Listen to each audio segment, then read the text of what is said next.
It's Wednesday! You know what that means? The Super Studios is back here once again, bringing in tonight's AEW Dynamite on Thanksgiving Eve as we begin our coverage in its entirety of this year's Continental Classic. Welcome to the pre-show conversation and discussion. Hello, everybody, and happy Thanksgiving Eve to all of you and your families who are celebrating. And for those that are tuning in, thank you so much, whether live or on demand. I am, of course, the Simple Man of the Simple Brand, the voice of SRS, forever grateful off professional wrestling, damn it. And my name is Noel Foster. Again, if you want to dictate the conversation, super chat, PayPal, the patch. It's as simple as that. I hope that everyone this time of year is grateful to be with their families and, more importantly, thankful for something in professional wrestling, damn it. As, of course, we take on this special adventure for you for the first time ever, covering the entirety of this year's round robin tournament, courtesy of AEW, the Continental Classic. Before we get into things, allow me to explain for those that don't know what the Continental Classic consists of. This is AEW's annual round robin tournament for the third time ever. It will consist of two blocks, the Gold League and the Blue League. The rules go as follows. 20-minute time limit per match, 3 points for a win, 1 point for a draw, and everyone is banned from ringside. And if anyone should get involved, they will be banned from AEW. This rule has kept the integrity of this tournament now the last 2 years due to the severity of the consequences as we enter this year's Continental Classic for the third time. As I said before, the tournament consists of two blocks, the Gold League and the Blue League. You will, of course, see action from both leagues tonight in round-robin action. And speaking of which, let's go ahead and dissect and look at the field a little bit. As, of course, the selection special, hosted by Tony Schiavone from the AEW Control Center, happened this past Monday night. So, ladies and gentlemen, here is this year's field of the Continental Classic. Reigning and defending Continental Classic champion Kazuchika Okada will defend his crown against Kyle Fletcher, Speedball Mike Bailey, Darby Allin, the Bastard Pac, and Kevin Knight in his block, while the Alpha Konosuke Takeshita will be taking on Jon Moxley, Claudio Castagnoli, Mascara Dorada, Roderick Strong, and Orange Cassidy in his block. The top two scorers of each block will move on to the semifinals, and, of course, they will compete for the finals, all of which will take place at World's End to conclude this winner of the Continental Classic. And again, we're going to keep up with the tournament in this entirety this year. Tonight, it kicks off with AEW Dynamite Thanksgiving Eve as we have reigning and defending Continental Classic champion Kazuchika Okada taking on the Pro Star Kyle Fletcher, who beat him in last year's Continental Classic in round-robin action and went virtually undefeated before Mark Briscoe beat him. Jon Moxley, who is entering his second Continental Classic, will take on Mascara Dorada for the first time ever in his first Continental Classic. Jon Moxley made it to the finals in 2023, only to lose, of course, to the inevitable winner, Eddie Kingston. Darby Allin, entering his second Continental Classic, will be taking on Kevin Knight, his debuting in this tournament this year in singles action. And, of course, so much more is to come tonight outside Continental Classic action. As far as the schedule goes, here's what you need to know. It not only starts tonight, it continues forward, and we'll be back here tomorrow night on Thanksgiving with AEW Collision, special night coverage. So I hope that you are along with us for the ride. And, of course, we continue into week 2 next week with Dynamite and Collision, as you can see there from Ohio and Indiana, respectfully. And we also will be covering Ring of Honor Final Battle next week. From there, winter is coming. We'll continue the action in week 3. As you'll see, we'll be here December 10th. Then we move across the pond to the UK for AEW Dynamite and Collision Holiday Bash on December 17th.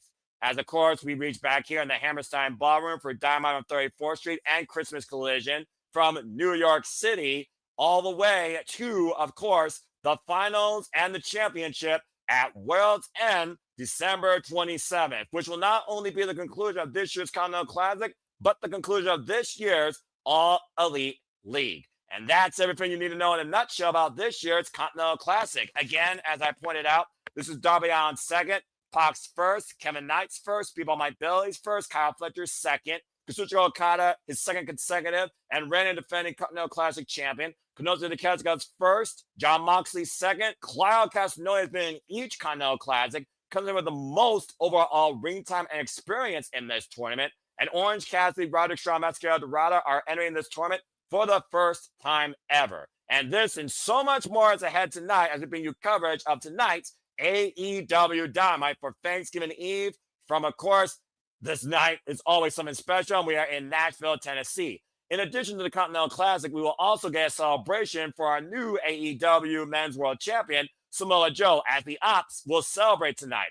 And speaking of tournaments, of course, that's not the only tournament, as we know, happening right now, as the AEW Women's Tag Team Championship Tournament will also continue through the night. Tonight, you will get semifinals action with the Babes of Wrath versus the Sisters of Sin. And of course, the winner of that will move on to face the winner of Timeless Toni Storm, Mina Shirakawa, the Forever Love Bombs, against Megan Bayne and Maria Shafir.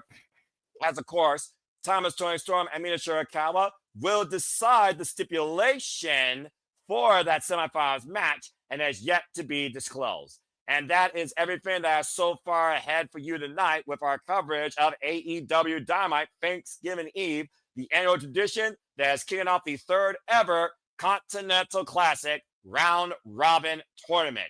Charles Schultz, it's good to see you. It's good to see Safet also. Again, happy Thanksgiving Eve to everybody. And pretty much, Safet, that is correct. They will be pretty much fired from AEW if there is interference. Does make me wonder, though, for CMLL wrestlers, how important it is to be part of AEW at times if they ever get involved. Just saying. And you stop that! You stop that! You stop that! That better not happen, damn it! That better not happen. So again, folks, what are you looking forward to tonight? What are you most thankful for in and out of wrestling, your family, or on this holiday, whether or not you celebrate Thanksgiving? I love to hear your thoughts. I love to hear your comments. I love to hear your outlook on the tournament, on the night, on anything to your delight, as we bring you entertaining coverage of tonight's AEW Dynamite. Again, I hope everyone enjoys. And again, please stay tuned. If you haven't already, subscribe to all of us here at the Super Reliable Studios, your one-stop spot for all things professional wrestling coverage. Damn it, of course, the Fed's having a laugh, as he only can. He's having a laugh. Shout out, of course, to Barry for Wrestling. Again, if you haven't already, subscribe to her channel today. Don't be a dickhead. And shout out to the Rage of Wrestling, Walter Cruz. Subscribe to him today at Rage of Wrestling on YouTube. Get it, got it, bueno. Again, shout out to my Mind Morphin Pink Power Ranger friend, Datilla. Follow her at Rangers of Wrestling. And, of course, follow the Ring of Wrestling, JJ Williams, as you see on the social media forums, of course. As we have about 5 minutes to go, why don't you go ahead and let your predictions be known? Who you think gets the first 3 points? Do we see a draw? Do you see anybody going 0 across their entire block? What could be the biggest upset? Who could be the biggest wild card? Who are your 2 picks for each block? Who is your top seed and your second seed in both the blue and the gold league? Of course, last year it was Ricochet and Kazuchika Okada, and Will Ospreay and Kyle Fletcher face each other respectfully, as Will Ospreay and Okada met in the finals, and Okada won his 5th round robin tournament ever, tying Mr. August himself, Masahiro Chono. As Kazuchika Okada right now looking to become the greatest tournament wrestler of all time with his 6th round robin tournament win, as again he comes out as reigning and defending AEW Continental Classic champion and the Continental champion now for over 600 days. Speaking of things that have changed, of course, since AEW Full Gear, of course, this is also the follow-up since Full Gear. We have brand new AEW Tag Team Champions, of course, in FTR. And, of course, Chris Statlander is still where it's at, as she is still the reigning and defending, successfully beating Mercedes Moné, AEW Women's World Championship. And speaking of Ricochet, of course, he became the inaugural AEW National Champion, winning the Casino Gauntlet this past Saturday of Full Gear. And thank you, by the way, to everybody that tuned into our coverage of AEW Full Gear that entire night. It was an absolute blast and delight. And again, Kyle Riley, there was potential for him to be involved in this year's Continental Classic, but unfortunately, due to injury, it's not going to happen. My well wishes go out to the Violent Artist in his recovery.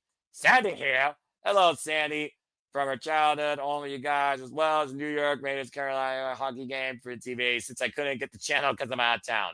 Well, that's perfectly fine. Again, I hope that you enjoy the reactions that we bring tonight. And also, thank you very much for your continued support and tuning in. And again, I hope everyone just has a great damn time here. As again, this is the Thanksgiving Eve tradition, AEW Dynamite, this time coming to us from Nashville, Tennessee. And it's sure to be a lot of fun, if I'm being perfectly honest here. I'm just saying. Just to give you guys a little bit more of an outlook, let's go ahead and talk about the matches real quick as we get ready for the start of the Continental Classic. Kyle Fletcher, again, low blow Kazuchika Okada last year and beat him during round-robin tournament action. Of course, going on in undefeated street until Mark Briscoe beat him. as Kyle Fletcher just lost the TNT Championship to Mark Briscoe at AEW Full Gear this past Saturday. Kyle has declared himself to be in the Continental Classic, questioning the friendships now of both Kazuchika Okada and Konosuke Takeshita. The Proto Star looking to win gold through this year's tournament and maybe off the Rainmaker. Beach. As Kazuchika Okada and Konosuke Takeshita right now is the fever dream match everyone's hoping for in this year's finals, as both look to prove who is the better wrestler and probably the better Japanese wrestler of all time. Again, I'm not sure which way it's going to go. This honestly could go to a draw. I would love for this to be the opener, if I'm being perfectly honest here. And of course, speaking of things that are going to take flight, Kevin Knight ready to jet. Of course, former participant in the Best of Super Juniors, and of course, formerly involved in the Owen Hart Foundation tournament, goes one-on-one with the ever so resilient, relentless Darby Allin, who had a major upset win last year against Will Ospreay. And of course, his semifinals was halted at the end by Ricochet in the Hammerstein Ballroom. Darby Allin looking to have a very strong start, while Kevin Knight might surprise us here, as he, of course, comes in here with zero Continental Classic experience. And of course, both sides of Jet Speed are in the same block and involved in this tournament. So we'll see how far this jet soars or if it nosedives before it truly gets off the ground. So please have your seats in the upright position for this first ever one-on-one exhibition. And of course, going along with the Gold League and the Continental Classic action, we go from the Gold League to the Blue League, as the other match we'll see tonight will be Jon Moxley versus Mascara Dorada. With his confidence probably calling question not only for himself, but for his Death Riders, can Jon Moxley make waves like he did in the first Continental Classic all the way to the finals with nearly a perfect score of 14-0-1, taking on Mascara Dorada, who's been impressing everybody outside of CMLL, Ring of Honor, and AEW, the king of the ropes. As, of course, Jon Moxley will have to contend eventually with his emissary of destruction and violence, Claudio Castagnoli. And you gotta wonder if Jon Moxley or Claudio Castagnoli would not only define each other in the Continental Classic, but the Death Riders as we know them. As, of course, we are just minutes away from AEW Dynamite taking the airways. I hope everyone enjoys the conversation, coverage, and reactions. And above all else, let's just freaking sit back and enjoy day one of the Continental Classic. Sandy here saying Continental Classic 2025. It's a Okada Takeshita in the finals, despite one person saying timing too soon, since Wrestle Kingdom 20 is only days later. Again, Sandy, it does seem like that's what everybody is pushing for here, and you very well could be right. But I've seen upsets, I've seen spoilers, I've seen surprises, so I would not count anybody out here in upsetting or eliminating the Alpha Konosuke Takeshita or Kazuchika Okada. Remember, it's the top of the Blue League face the runner-up of the Gold League, and the top of the Gold League facing the runner-up of the Blue League. Those four men will be involved in the semifinals, while the finals will be determined by those two match winners, and all that will culminate at World's End. As we light the fuse, bring the boom on this Thanksgiving Eve, as it is officially time for AEW Dynamite. Let's freaking go! Oh, man, I love this time of year. I love this season, and I love this Wednesday night tradition. Oh, baby, this is going to be fun. It's Wednesday! You know what that means? AEW Dynamite is live from the Pinnacle in Nashville, Tennessee. Coming up the fallout from Full Gear as we bring you towards World's End through the Continental Classic and this Thanksgiving Eve tradition of AEW Dynamite. Welcome to get everybody into their discussion and reaction. Again, Noah Foster, Walter Cruz will be joining me here shortly. We have an absolutely packed, stacked night, celebration, competition, and of course, a drive to move forward in both the Continental Classic and the AEW Women's Tag Team Championship Tournament. Of course, the Sisters Sins will face the Babes of Wrath tonight in the semifinals, and the winner of that match, of course, will face the winner of Megan Bayne and Marina Shafir versus Timeless Toni Storm, and of course, Mina Shirakawa. As the Continental Classic gives us three matches tonight, and they're running down the same card I just gave you. Kyle Fletcher versus Kazuchika Okada, Darby Allin versus Kevin Knight, Jon Moxley versus Mascara Dorada, and Orange Cassidy versus Claudio Castagnoli has also been added to tonight's event. So we have four matches to kick off this year's Continental Classic. Oh, it's going to be good. I am looking so damn forward to this. Again, thank you all for tuning in. Please like, subscribe, comment, tell a friend. If you want to dictate the conversation, super chat, simple as that. And we're going to kick things off in extreme fashion with last year's winner and the Proto Star. And it's time for Kyle Fletcher versus Kazuchika Okada. Justin Roberts, take it away. As of course, Okada blamed Takeshita for the reason they lost that match, while Okada didn't even show up until it was mainstream pay-per-view time because he only wrestles on the main card, never the pre-show. Of course, Okada and Takeshita have been at odds end for the better part of the last few months. And of course, Kazuchika Takeshita coming off a win in the G1 Climax, the new IWGP World Heavyweight Champion, who are defending that title against Yota Tsuji at Wrestle Kingdom 20 next year, January 4th.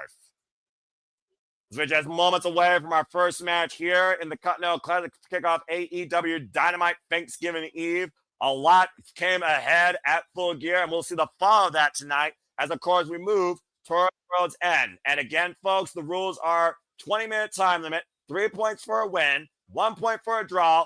Everyone is banned from ringside. If anyone gets involved, they are banned from AEW.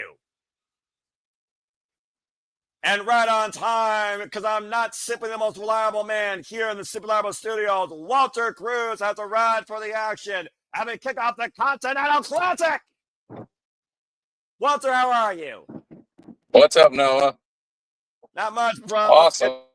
Eve, it's Wednesday night, and I am feeling absolutely all right. Just got done celebrating family and feasting and laughing and playing Jetbox as you, of course, prepare what you're needing to do. And we get ready for the Proto Star Kyle Fletcher entering his second ever Continental Classic for the Blue League. And of course, Kyle Fletcher was last year's Blue League winner, the top scorer of his block. Damn right. And it elevated him to an entire new level. I mean, he's one of the best TNT champions that just, even though he just lost it, but now he's in full circle. Yeah, Kyle Fletcher, to your point, he's got to refocus, and he looks very focused tonight. To your point, TNT champion for over 110 days with 8 successful defenses, just lost that title this past Saturday to Mark Briscoe, and now looking to rebound to take this year's Continental Classic and the Continental Championship with it. As you saw, the Continental Championship belt presented, of course, at the announce table, with Excalibur and Tony Schiavone and Bryan Danielson. And that being said, Ren Mega!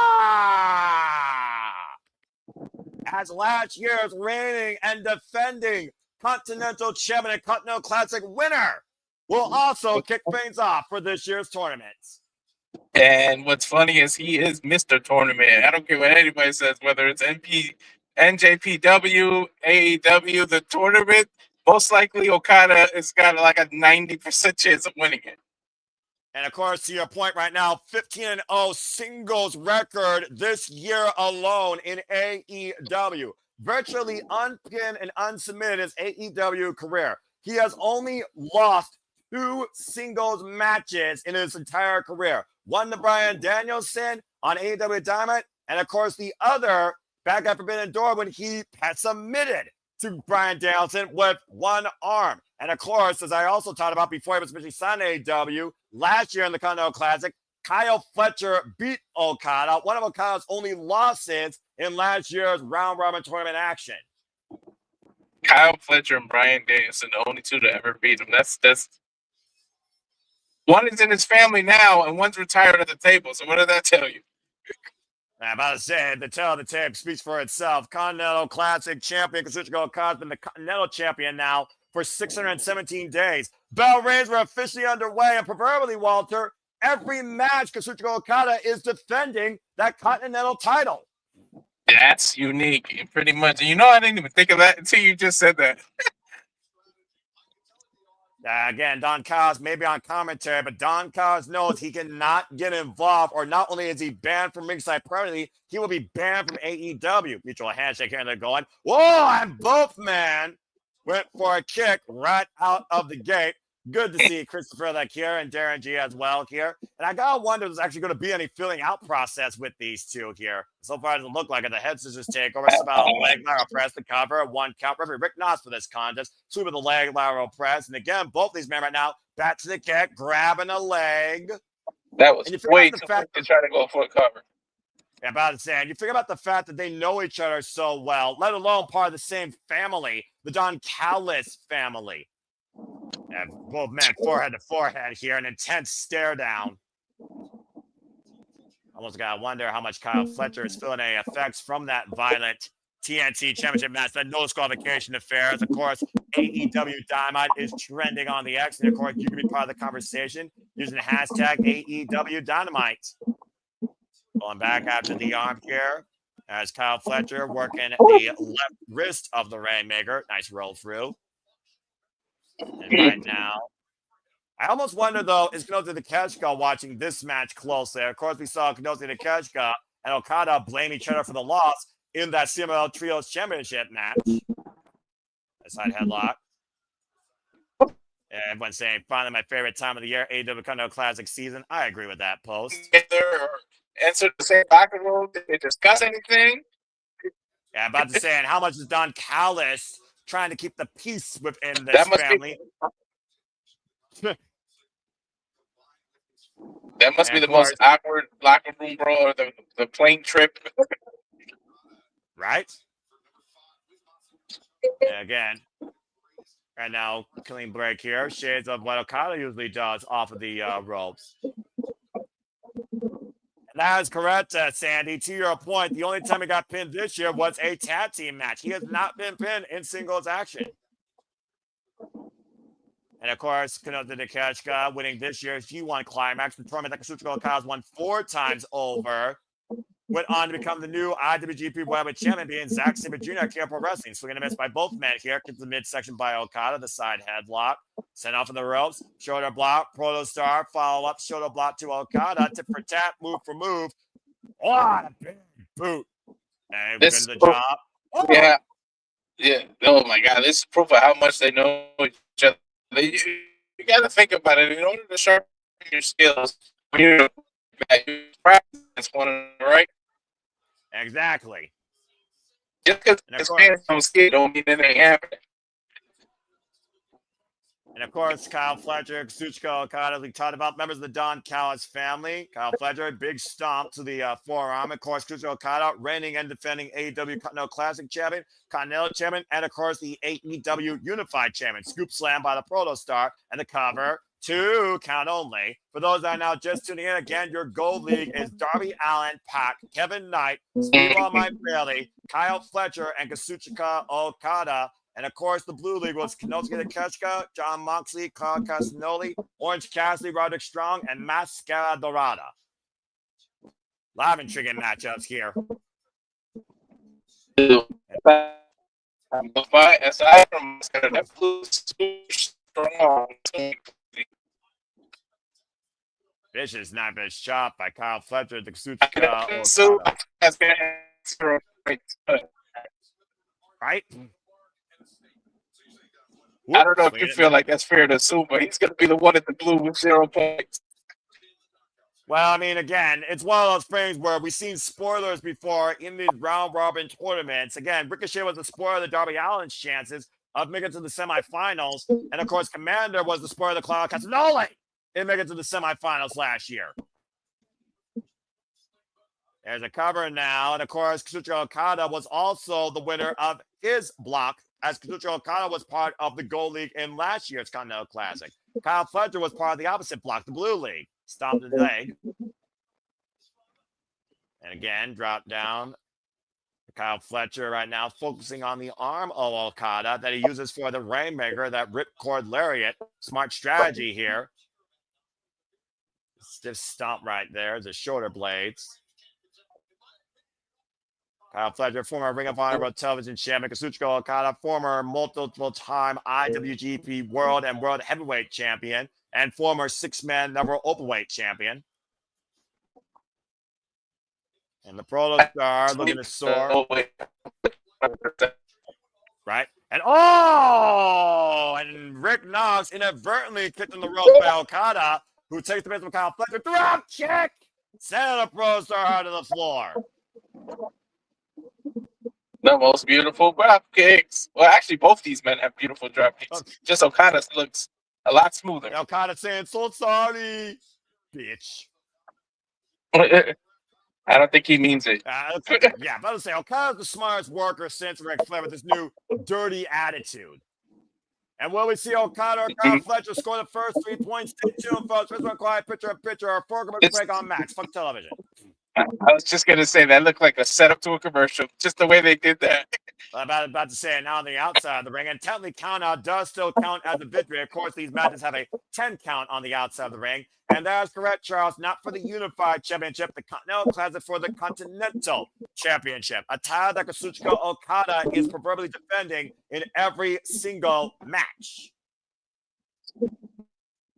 And of course, right you know now, I feel like they should install, if you're defending the title for every match, you should be able to earn a bye just because you're the champion. Yeah. But I mean, you know, it's almost like, you know, the IWGP Heavyweight Champion being involved in the G1 Climax. You think about it, they're defending their spot because they're not only trying to defend their choice in choosing their opponent, they're defending their right to call themselves champion because people who beat people during those round robin tournaments get a future title shot. I would imagine the same thing would apply here. And again, Kyle Fletcher beat Okada in last year's round robin tournament action. Yeah, so this is a revenge match. Exactly. In more ways than one. You watching Max or TBS? Because I don't got picture in picture. I'm watching Max, dude. That's why I'm just shooting the breeze, of course, with you here.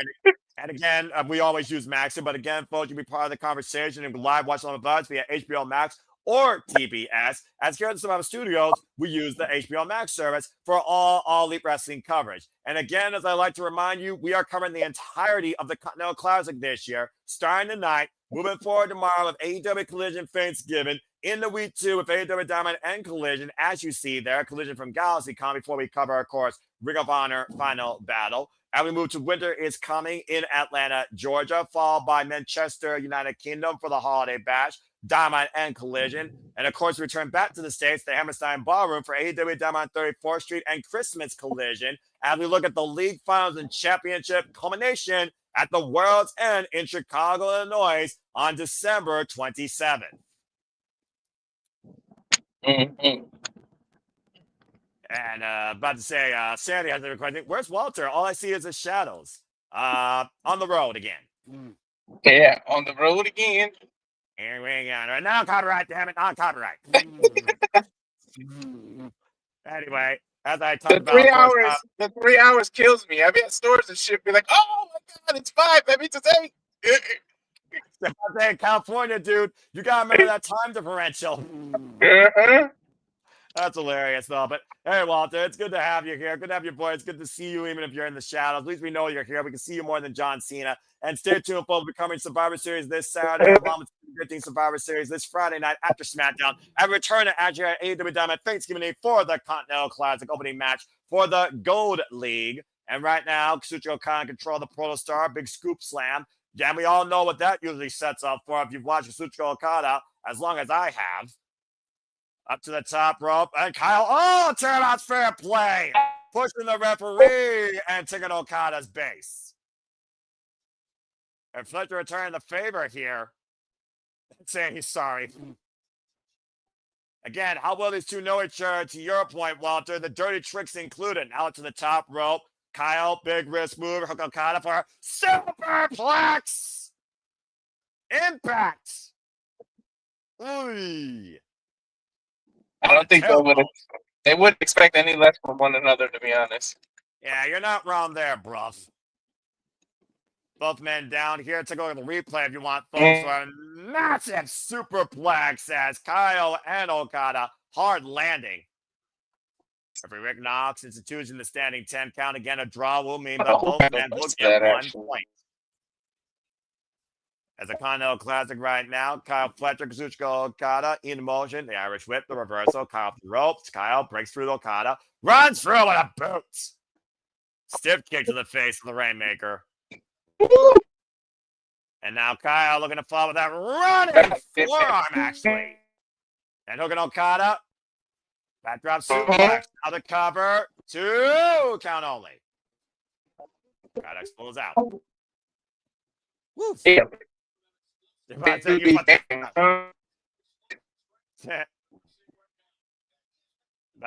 Oop, he went through a dead zone. Don't worry, folks. He'll be back. He'll be back. As Walter Cruz tries to look for a clear signal, Kyle Fletcher looks for a clear way to become a champion once again. AEW now trying to hook Okada up, pause for a tombstone. Okada hooking the head of Kyle with a neck breaker over the knee. And of course, excuse me, not to McGinnis, Excalibur, and Tony Schiavone on commentary right now for the time being. Excuse me. Now Okada looking maybe for that top rope elbow drop. Of course, Shuchika Okada beat the inaugural Continental Classic champion, Eddie Kingston, who beat Jon Moxley back in 2023 and won his Continental Championship, Eddie Kingston, at the Coca-Cola Coliseum in March of 2023. It's a hell of a hot match here right now. And Okada dropped Kyle with a big forearm.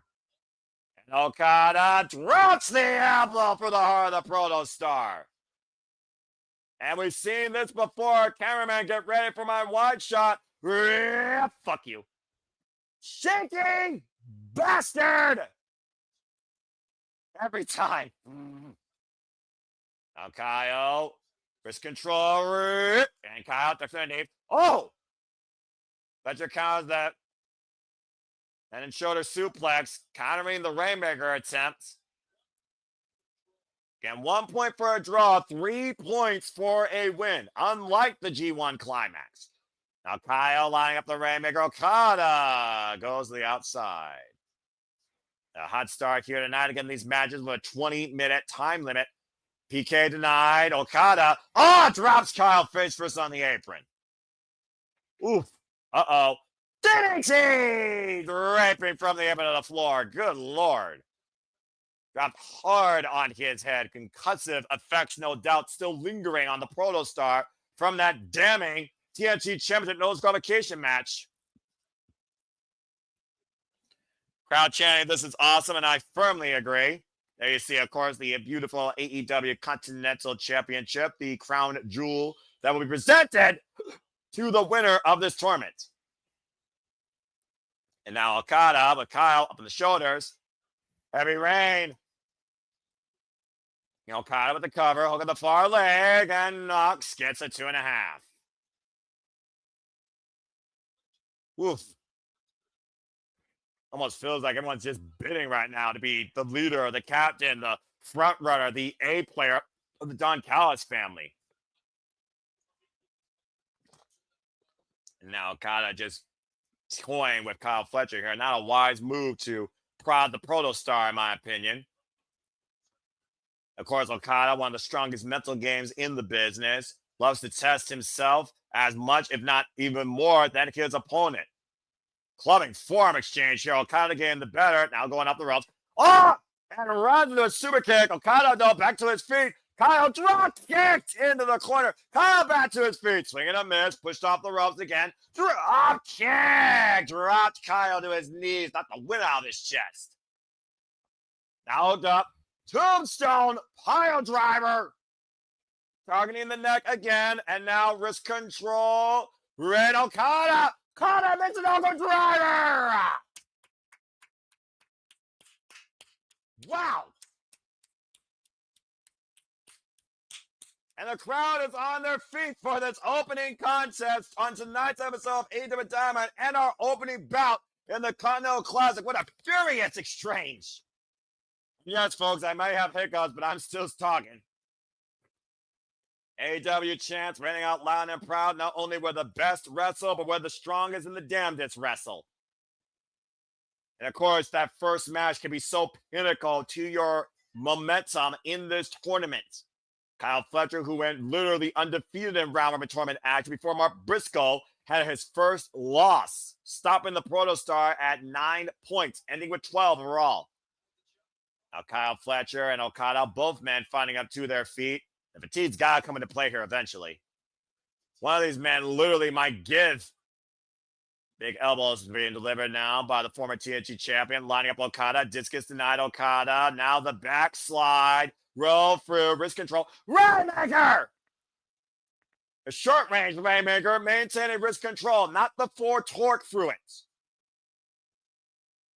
And right now, again, Okada looking for the full force. Kyle Fletcher getting out of the way. Once again, caught by Okada. Look for the Emerald Frozen. Kyle again, able to counter. Long darting the Continental Champion in the corner. And now hooking up Okada for a last ride. Power bomb, liner bomb, counter 2, and Okada kicks out. Oh, my word. Woo! This is what happens when you drive yourself to be the best by any means necessary with Don Callis influence. Good Lord. Okada lined up for the protostar, Kyle Fletcher. The flying kick, back of the head. Now hooking up Okada again. Possibly looking for that brainbuster. Okada must skip out the back door. Whoa! Push almost to Rick Knox. Wrist control. Real Rick Knox almost got contacted again. Kyle hits Okada with the flying kick. And now hooking Okada up. Brainbuster denied. Knee to the top of the head. Ring of the eyes. Ring of the eyes. Desperation sitting in for the Continental Classic champion. And Rainmaker roll through. Counter. Cover. 2. Kyle got him. Kyle got him.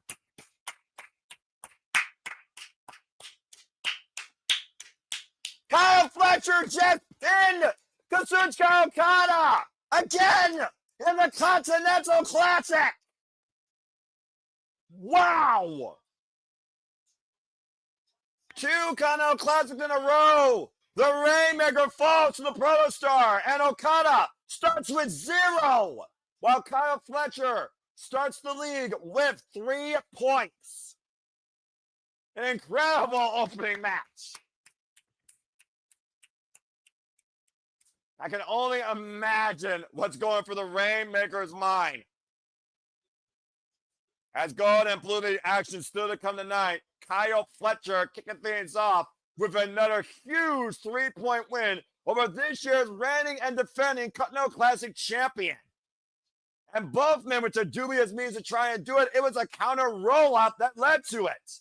Pure and simple. So the coming tonight, Darby Allin, of course, Kyle Casanova versus Orange Cassidy, Darby Allin versus Kevin Knight, John Mazza versus Mascara Dorada, and Kyle Fletcher with the handout. Okada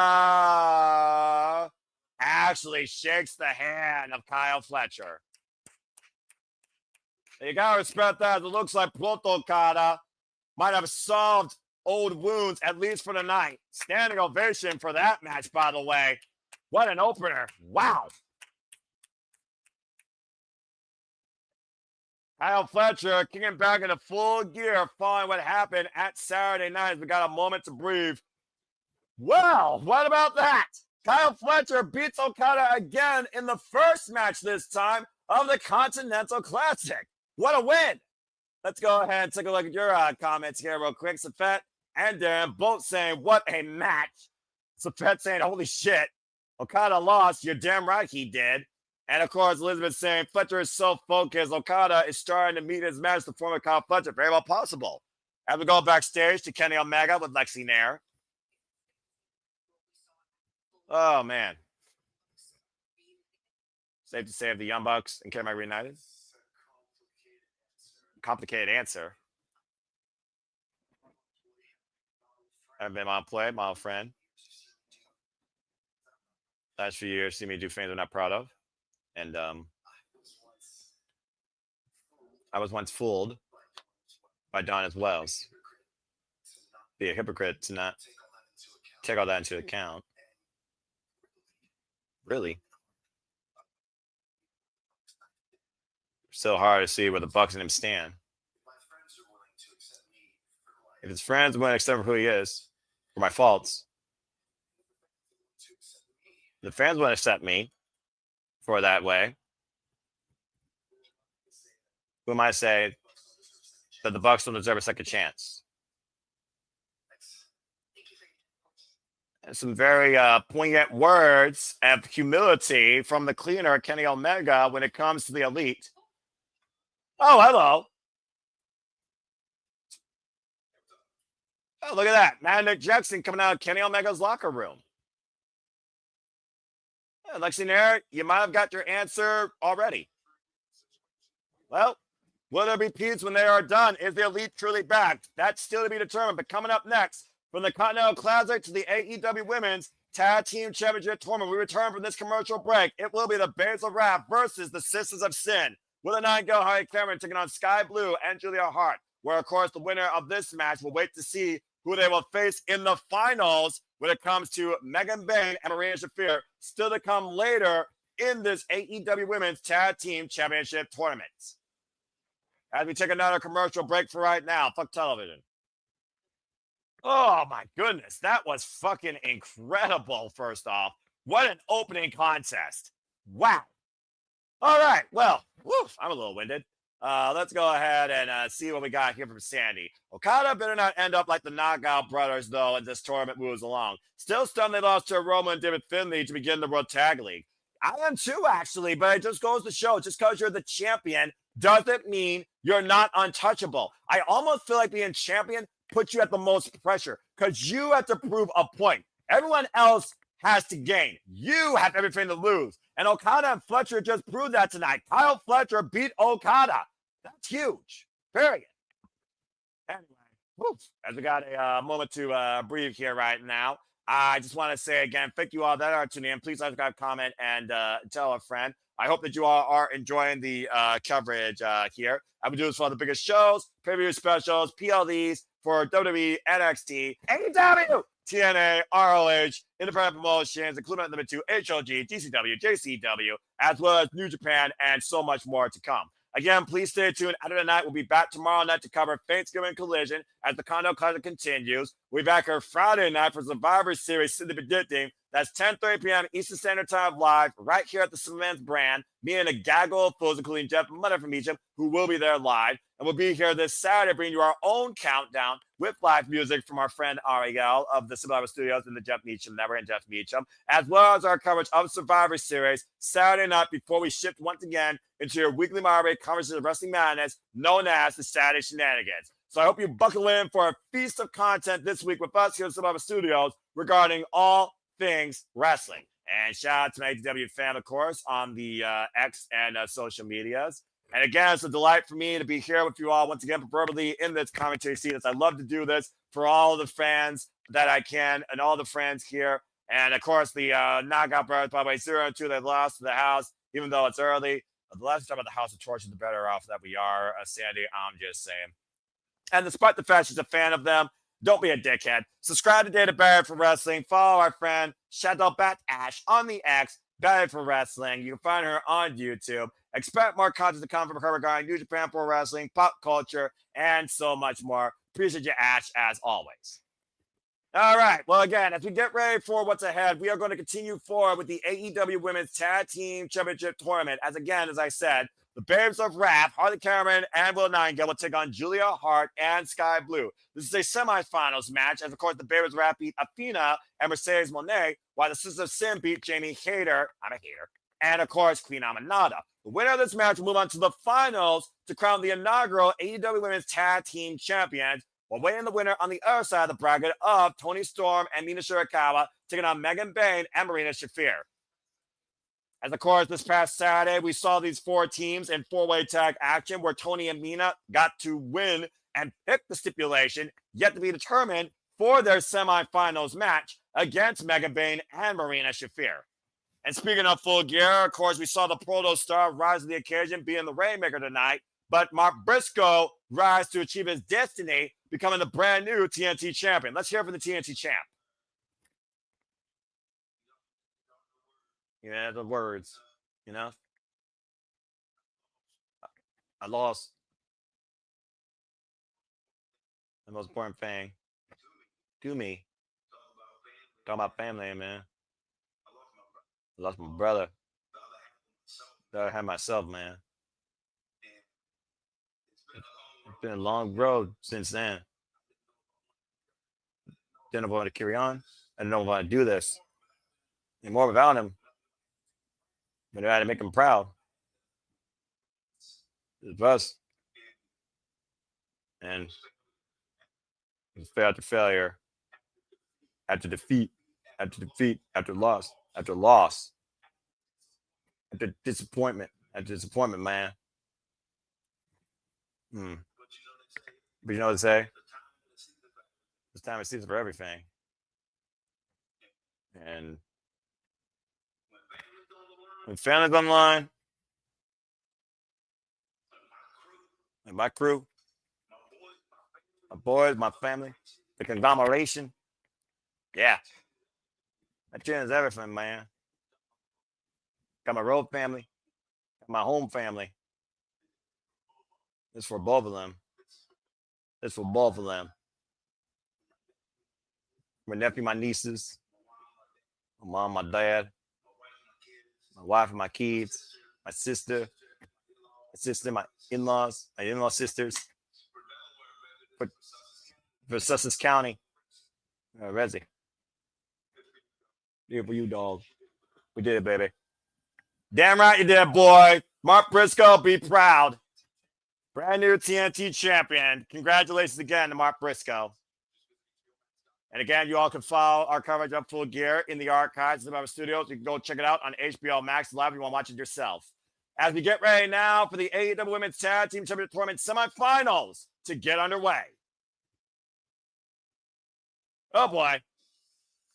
Spooky Bitches versus Power and Unorthodoxness. Julia Hart and Sister Sin. Sky Blue have arrived. The Triangle of Madness. And of course, many people have already put Sky Blue and Julia Hart in the conversation as the inaugural AEW Women's Tag Team Champions, of course. And of course, if they want that chance, they have to advance through their opponents tonight in the Babes of Wrath with a victory over Will Nightingale and Harley Cameron, of course, from Blood and Guts. And of course, Julia Hart and Sky Blue have had their fair fallout with the former TBS champion, Willow Nightingale, in her run as champion.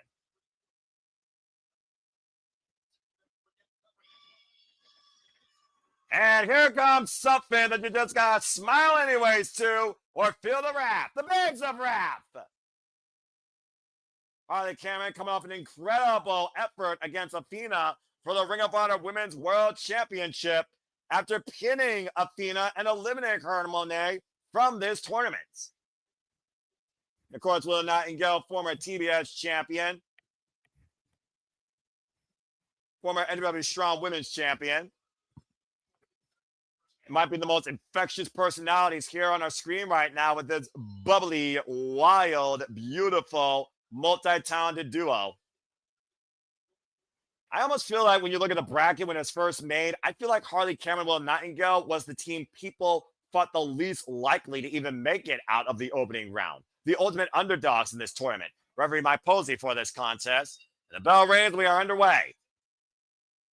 Julia Hart and Harley Cameron. Looks like they will kick things off here. Personally, I dig Spooky Bitches. I like this spooky faction.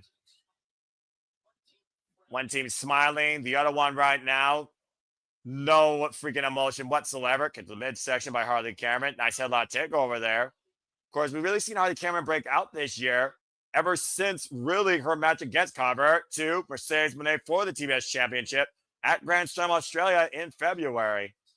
A tag made. Willow Nightingale, of course, recently signed with AEW. Oof.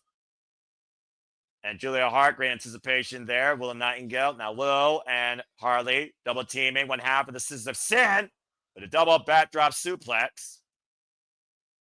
A little booty bump there.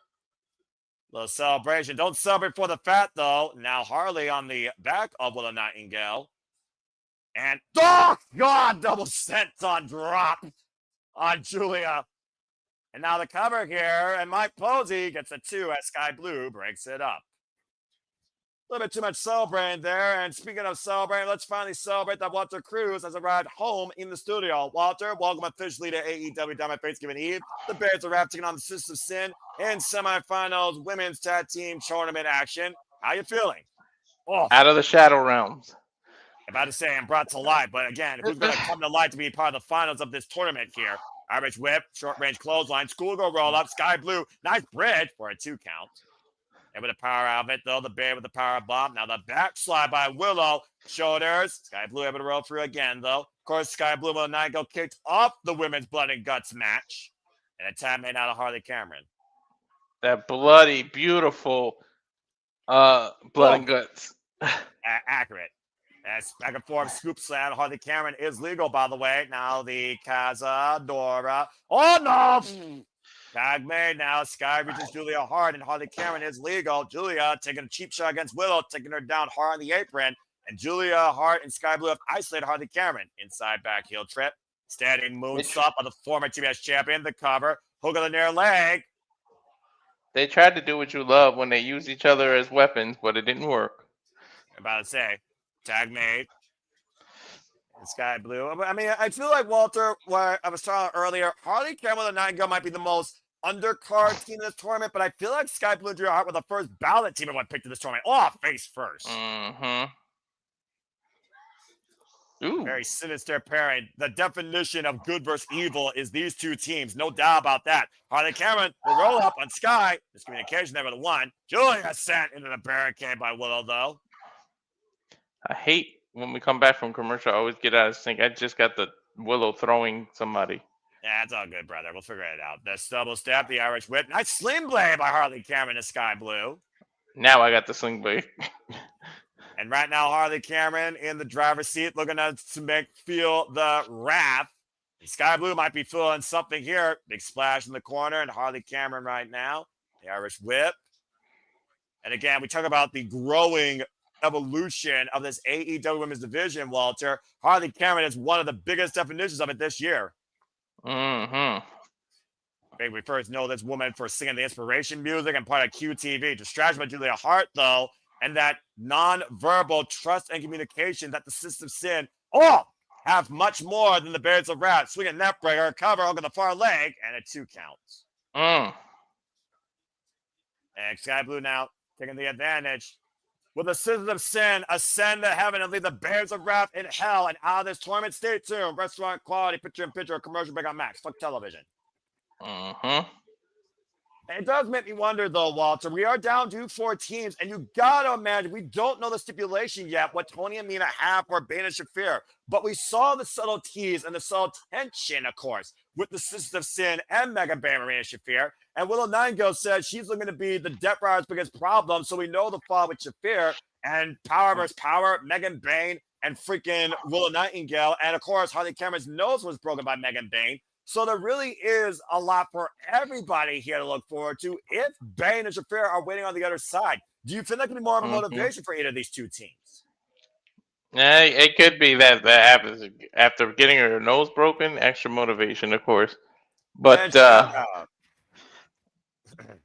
they were unable to win the match, which would show that they could have got the choose the stipulation. So maybe they got a little bit more chip on their shoulder to prove too, because they didn't win that match. Yeah, that's true. But I do wonder who wants this more is the drive, I wonder. And I do think the Sisters of Sin, I do think they want it more, but I also could see Willow Nightingale and Harley Cameron being driven to this goal since being put together as a tag team.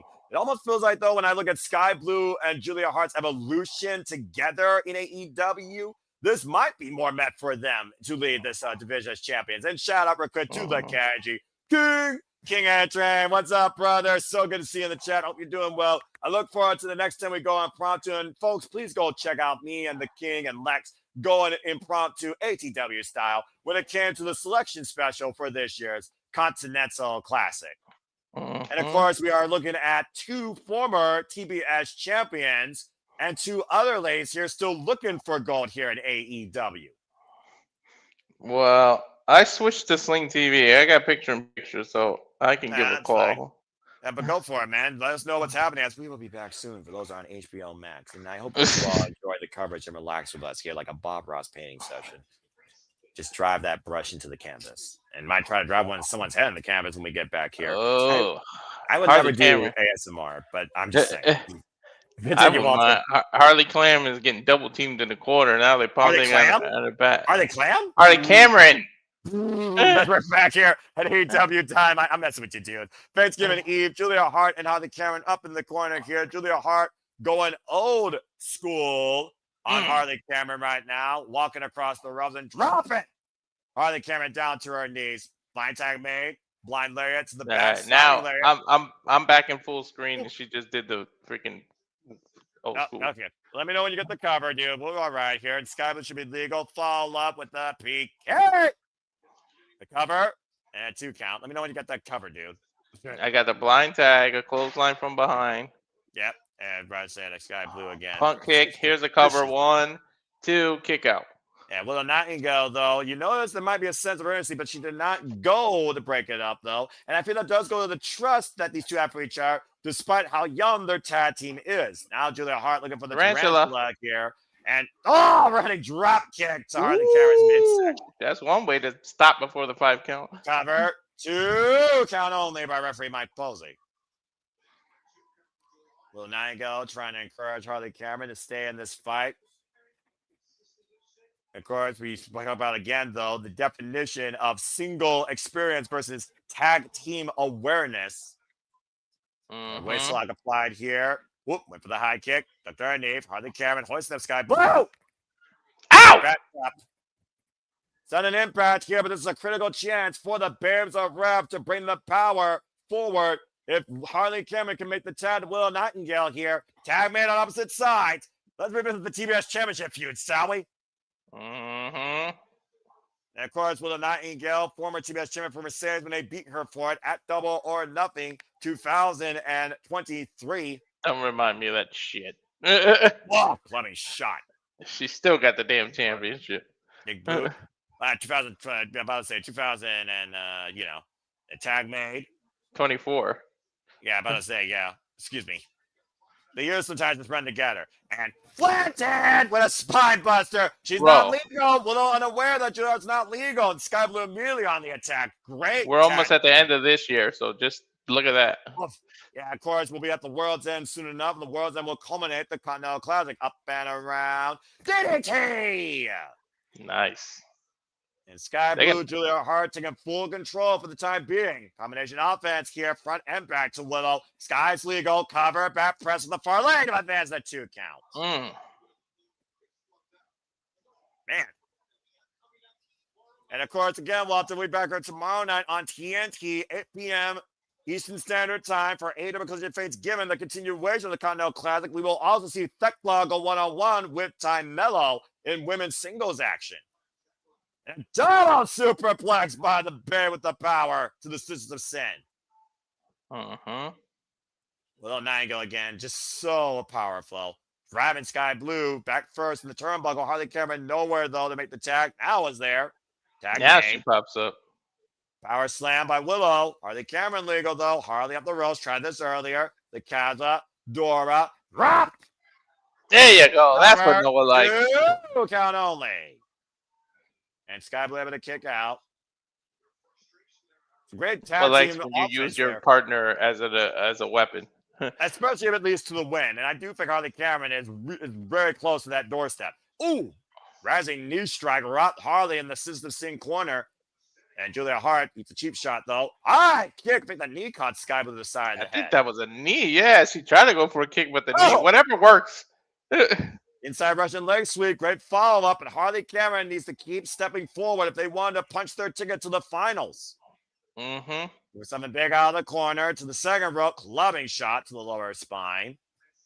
And right now, block Shiki Nando. South Dragon Wrestling JJ Williams. Good to see him in the chat. Always appreciate him. All right, by Sky Blue. I'll get his thoughts of this match. And right now, the Sisters of Sin, Julia Hart with the setup. Big chance here. Looking for that top rope. Picture perfect moonsault. No, she missed it. She jumped too far, and she looked so good doing it. That was poor positioning by Sky Blue. Put Harley Cameron way too close inside. That might cost them here. They are still isolated, though, with Harley Cameron. And the double soup face first. Stereo thrust kick. Combination by the Sisters of Sin, bending Harley Cameron backwards. Ooh, did you see the way she landed? Ow. Yeah, no kidding. That could hurt her hamstring. That might be what the Sisters of Sin might be going for here, for all we know. Looking for a double team here. Possibly a magic killer. Harley Cameron fighting back. Eats another stereo super kick. Staggered on spaghetti legs. Irish whip. Blind tag made by Willow. And again, Harley Cameron does leave the banner. Meeting of the minds. Backstabber, clothesline. Hey! And again, to the Hearts League goes. We got the bit with the power. Bomb! 2, the round advance to the finals. Oh man, that means that's definitely Megan Bain is gonna advance now. They're not gonna do a face versus face finals. You don't know that, dude. This is AEW. We don't go conventional here. If anything we've learned about these last 2 weeks about this company. But we just saw the Bears of Wrath are our first finalists. The Sins of Sin are eliminated. Bain And that means Willow Niagara and Harley Cameron will face Megan Bain, Ramina Shafir, or Timeless Tony Storm and Mina Shirakawa to determine the first ever AEW Women's Tag Team Champions. That's his prediction. I mean, I think we all feel that way. I'm about to say, of course, the Continental Classic still to continue. Clark Casanova versus Orange Cassidy. We got John Moss versus Mascara Dorada. But coming up next, the Ops celebrate with the new men's AEW World Champion Samoa Joe after this commercial break. Fuck television. I love Willow. I'm about to say, who doesn't love Willow? I'm very happy that Willow has this chance. But you do realize what this means, right? The Sisters of Sin are going to come back with their own wrath. And I don't think Harley Cameron and Willow Nightingale are going to like it. Mm-hmm. Well, I don't know if that's a bracket buster for people, but maybe an upset for some. The Sisters of Wrath are eliminated. They're gone. Now, acknowledge here, of course, the chat. Shout out again to the Renegade Wrestling JJ Williams. I appreciate you, bruv. Again, folks, please follow the Renegade Wrestling JJ Williams. There you, of course, see the social medias there, ROWJJ Williams, for festive holiday content and also a new series about how two sons can tell a story, if not the same story. Again, follow the Renegade JJ Williams, as always, Casting Studio, it's Casting Studio, ROWJJ Williams on the X, and the Renegade JJ Williams on the Instagram. Appreciate you always, bro. Now, let's see what he's got to say. What up, guys? I got an early prediction for the C2 finals, and I want Noah's thoughts. I got Okada versus Takeshita for the finals. You and probably everybody else that saw this bracket per se. The only way this doesn't happen is if one of those two men screw each other somehow at the semifinals of the Continental Classic. Because again, in round robin action, there cannot be nobody at ringside because they are banned. If they get involved, they are banned from AEW. It's got to be at this point almost like a no-brainer. But okay, how many people had the Sisters of Sin being the inaugural AEW Women's Tag Team Champions? I did originally. I'm not gonna lie. Originally, I did. How many people had Taiji, as I talked about, the first ever women's tag team? If you've been an AEW fan as long as I have, with a chance to be the AEW Women's Tag Team Champions, they got eliminated. We're down to Bears of Wrath, Tony Amina, and Bain and Shafir. One of those three teams is going to be the inaugural AEW Women's Tag Team Champions, and we still don't know what Tony Amina's stipulation is. Just saying. And I know what I want it to be. Stop it! Someone already said it. You stop it. You're a guys. The fact you can put the hashtag up. Oh, you already did it. Damn it! And, standing here with a hot take. It's going to be Tony Mina in the finals. Shafir choked Mina out a few weeks back, so Tony Mina get revenge and face Bears of Wrath in the finals. I'm backing off of Willow. That's all you. All right, both of you need to grow the frick up, all right, and calm the heck down. And Sandy said, I remember Julia misting both Sky and Willow some time back, and it's wild that misting consumed Willow like it did Sky. Not everybody can be corrupted by evil, per se. I know I haven't yet, and I deal with these yahoos on a weekly basis. How I'm not corrupted is a freaking miracle by God. You get corrupted when I talk about Mina. You made puns the other day. I do corrupt you. That's not corruption. That's a simulation. As we go to Tony Schiavone in the ring. As of course, I wonder if there's so much change, including this. You know this is going to lead to a swerve, right? I mean, someone's going to invade this house. As of course, we have a new men's AEW World Champion, the Ops, Samoa Joe. Let's welcome in the new AEW Men's World Champion. I think Nick is right, though. He might give his tag title to Hook today. Well, he said it was going to happen. He didn't say when. I'm guessing it should happen tonight. We'll find out here. Speaking of that, did you send Nick the link? No. I thought that you did. I got it. And of course, Samoa Joe sporting both the AEW Men's World Championship and the AEW Trios Championships, escorted by Katsuya Shibata and Powerhouse Hobbs. Why does it feel just so right to see Samoa Joe in a suit holding a world title in 2025? Right? I was about to say, the most lethal combatant, arguably in this business, is once again the men's world champion of All Elite Wrestling. Lord help us. I honestly thought he might have been a one-time champion, but I'm kind of glad they did this. Listen, I'll talk about more of my statistical analysis next week of Papagino on Post Predictions Mortem. Stay tuned for more on that. Yeah, it looks like, again, Tony Schiavone, be careful. I would give them the mic and leave the fucking ring. if I was Well, Tony. again, Tony Schiavone, no respect for him as Joe takes the mic. Beat you to the punch, Walter. Look at that scar.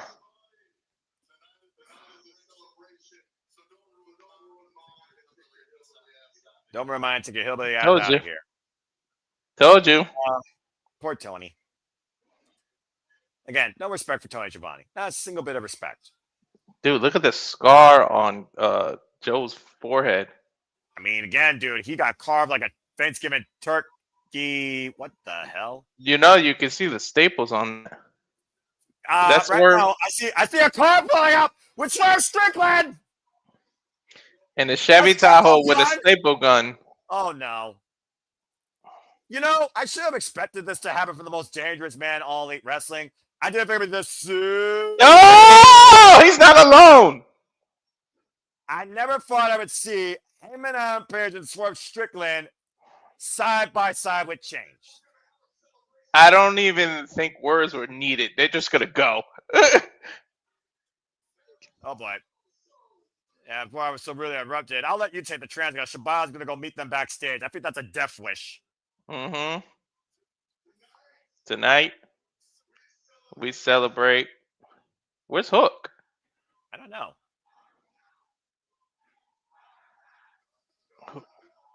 Whose house? Swerve house. Here comes the Ops Dojo. Those yahoos. Did the dojo grow? I don't know. That looked like more people than Swerve took out last week. I mean, after the one guy had his arm snapped in half, I mean, Joe needed to go back to more students. Mm-hmm. Unparalleled splendor. The hell does that mean? I have no idea, but you can see the stitches in Joe's head. When Joe speaks, you listen. Everything went to plan. The big Will House, amazing feats of strength. Yeah, Boy, ripped the damn chain off the door. Mm-hmm. On a Hangman muscle in the middle. buster. With the Hell damn yeah. Out of the Same corner. thing he did at Wrestle Dream. And I told you there was like no room to do the buckshot. I knew something would have had to happen. They had to wait till that door opened. Swerve and Heyman together, though, might be the most lethal duo in AEW history. I surprised you so you can better understand how we got here today. I think they're going to show a video package, Noah. I think they're going to show that the odds was never lacking and Hook was always part of the plan. I told you he was his mentor. I knew it was going to happen. I was like, saw it coming. Yeah, about to say. Opportunity came calling.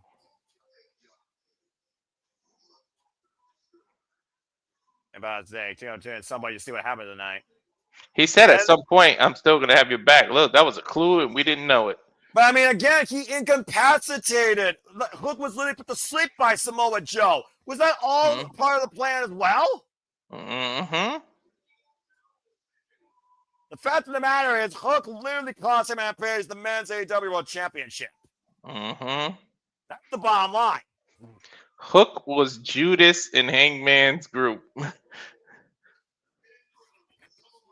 Said about to say Samoa Joe, the master manipulator, some of his best work. So the fix was in the whole time. A champion that's worthy enough to be called the greatest in this industry. It's hard to argue. 25 years. Without further ado, I told you he's going to bring out Hook and give him the title. Watch. Oh, this is Hook.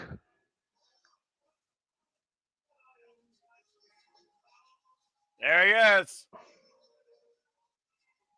And there you see that Tantron showing Samoa Joe's dirty work that he has Ops Handler perform.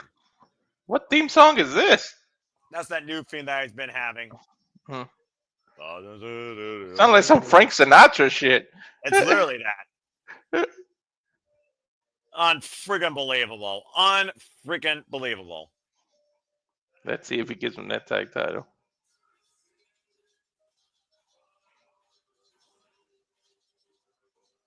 Yeah, I wonder again though. Moments like this, his dad gotta be proud of him for doing stuff like this. Let's not forget, Taz was once with Samoa Joe. This is the present and the future hugging it out right now. Accurate. Now Hook has a mic. This is the rare thing. Yeah, you don't see him speak too often. Well, let's see how much he's learned from Samoa Joe when it comes to giving a promo. Don't forget the other two are still on the way. All these rednecks We are in Nashville, Tennessee, to be fair. are too stupid to realize that they're looking at the greatest second generation wrestler that this industry has ever seen. No, don't get too far ahead of yourself, brother. About to say, yeah, you're really like, tooting your own horns.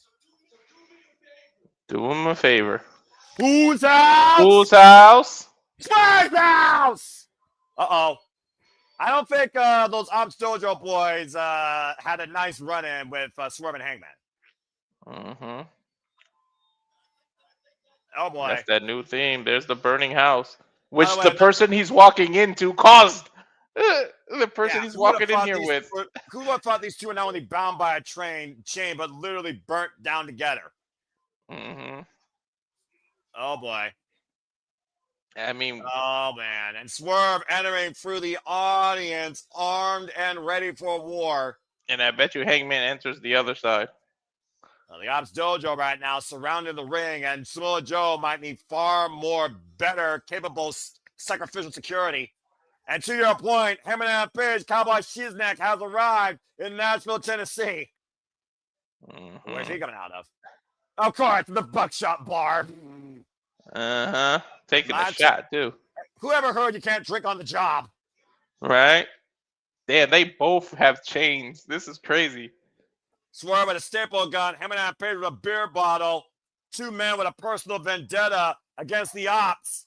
And don't give a damn who's in their way. Oh, my! Oh, whoever that goon was, goodbye.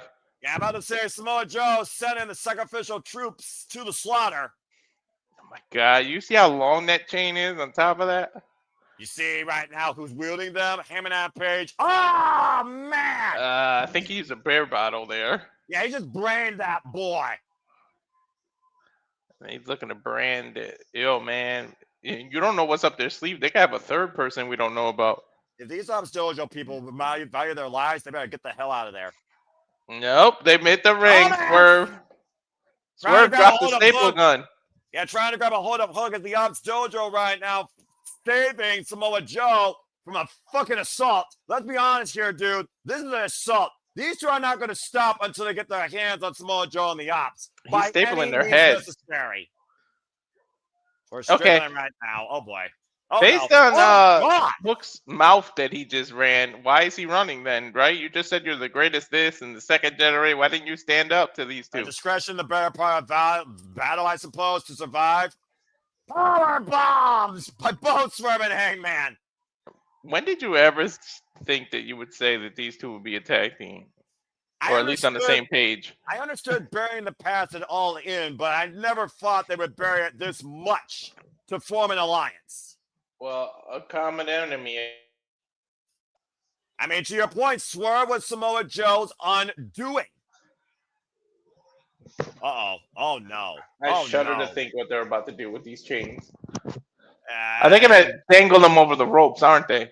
Yeah, I don't think Samoa Joe's a man that fears often, but you might fear this symbol of your future. Oh, my God. They are dangling them.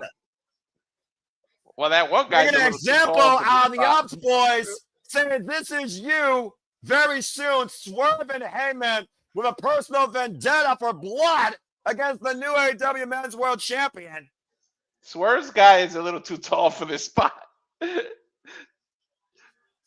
I can only imagine the brutality that awaits with Hangman Page and Swerve Strickland working together versus going against each other. Bro, we're gonna get a 6-way steel cage match or some crazy shit. I don't even want to imagine what violent tendencies these two have up their sleeve to get the better of the odds. It's gonna be a chain rope match, and we don't even know what that is. Well, coming up next, from something that was extremely violent to someone that's the definition of violence, Jon Moxley enters his second Continental Classic, taking on Mascara Dorada in Blue League action. When we come back to AEW Dynamite, Thanksgiving Eve, and the returning continuation of the Continental Classic. Don't go anywhere. As of course, we look back at Full Gear and we hear Jon Moxley's words towards the violent artist. You called it yourself, Walter. You thought that was match of the night. We called it a bloody, violent classic as Jon Moxley tapped out to Kyle O'Reilly again. Dude, I feel bad for Mascara. Mascara is going to be a sacrifice. Jon Moxley's going to he's going to see Kyle's face on his body, man. I feel bad. And of course, Kyle O'Reilly is out right now with injury. Otherwise, he would be part of the Continental Classic. Calling him not real pro wrestler. Tell you now, because Mascara is a sacrificial lamb for Moxley right now. Yeah, Jon Moxley testing Kyle O'Reilly, saying he thought it was a real pro wrestler. Now look at him. The goober is going to the freaking hospital. Where's he at now? I mean, mathematically, you really don't have to worry about until like the third week or so. Then you got to start worrying about points. Yeah, well, again, Jon Moxley was very poignant in his words. The battle continues. No celebrating the open season, man. Because the playoffs are about to start. Hey, Moxley, this is not your company anymore. Well, right literally now, tapped out 5 times or 3 times. Right now, it's time for him to lead by example again. Because let's not forget, Walter, he very well could be a very dangerous asset in the Continental Classic. He was a finalist in the inaugural Continental Classic. It came down to a triple threat. Him, Swerve, and Jay White to punch their ticket to the finals against Eddie Kingston, who Jon Moxley lost to.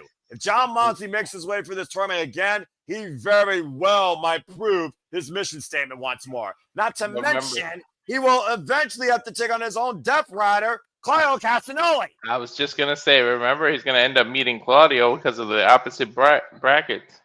And both men are in action tonight.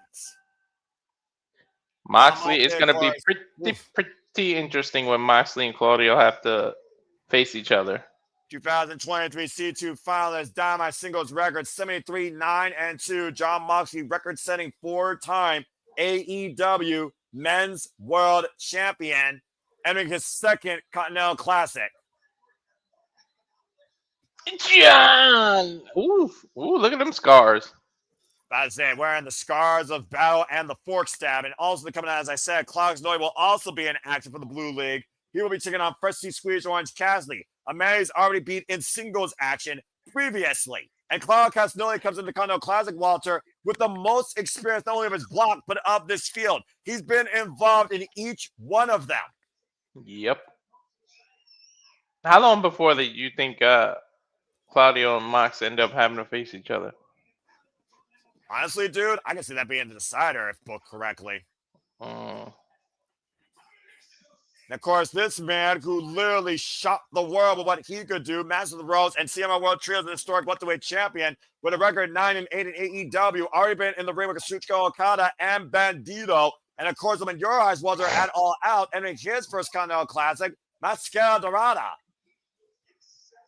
Exceptional performance at Full Gear last Saturday, defending the CMR World Trios Championships, of course, alongside Neon and Mystico, as they were able to get the better of the Don Callis family. That miscommunication there was critical after Okada hit Takeshita.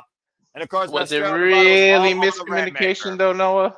Well, hindsight 2020, brother. I'm just saying. Referee Aubrey Everett for this contest. Let's hear it for Aubrey. Ring the bell, and here we go.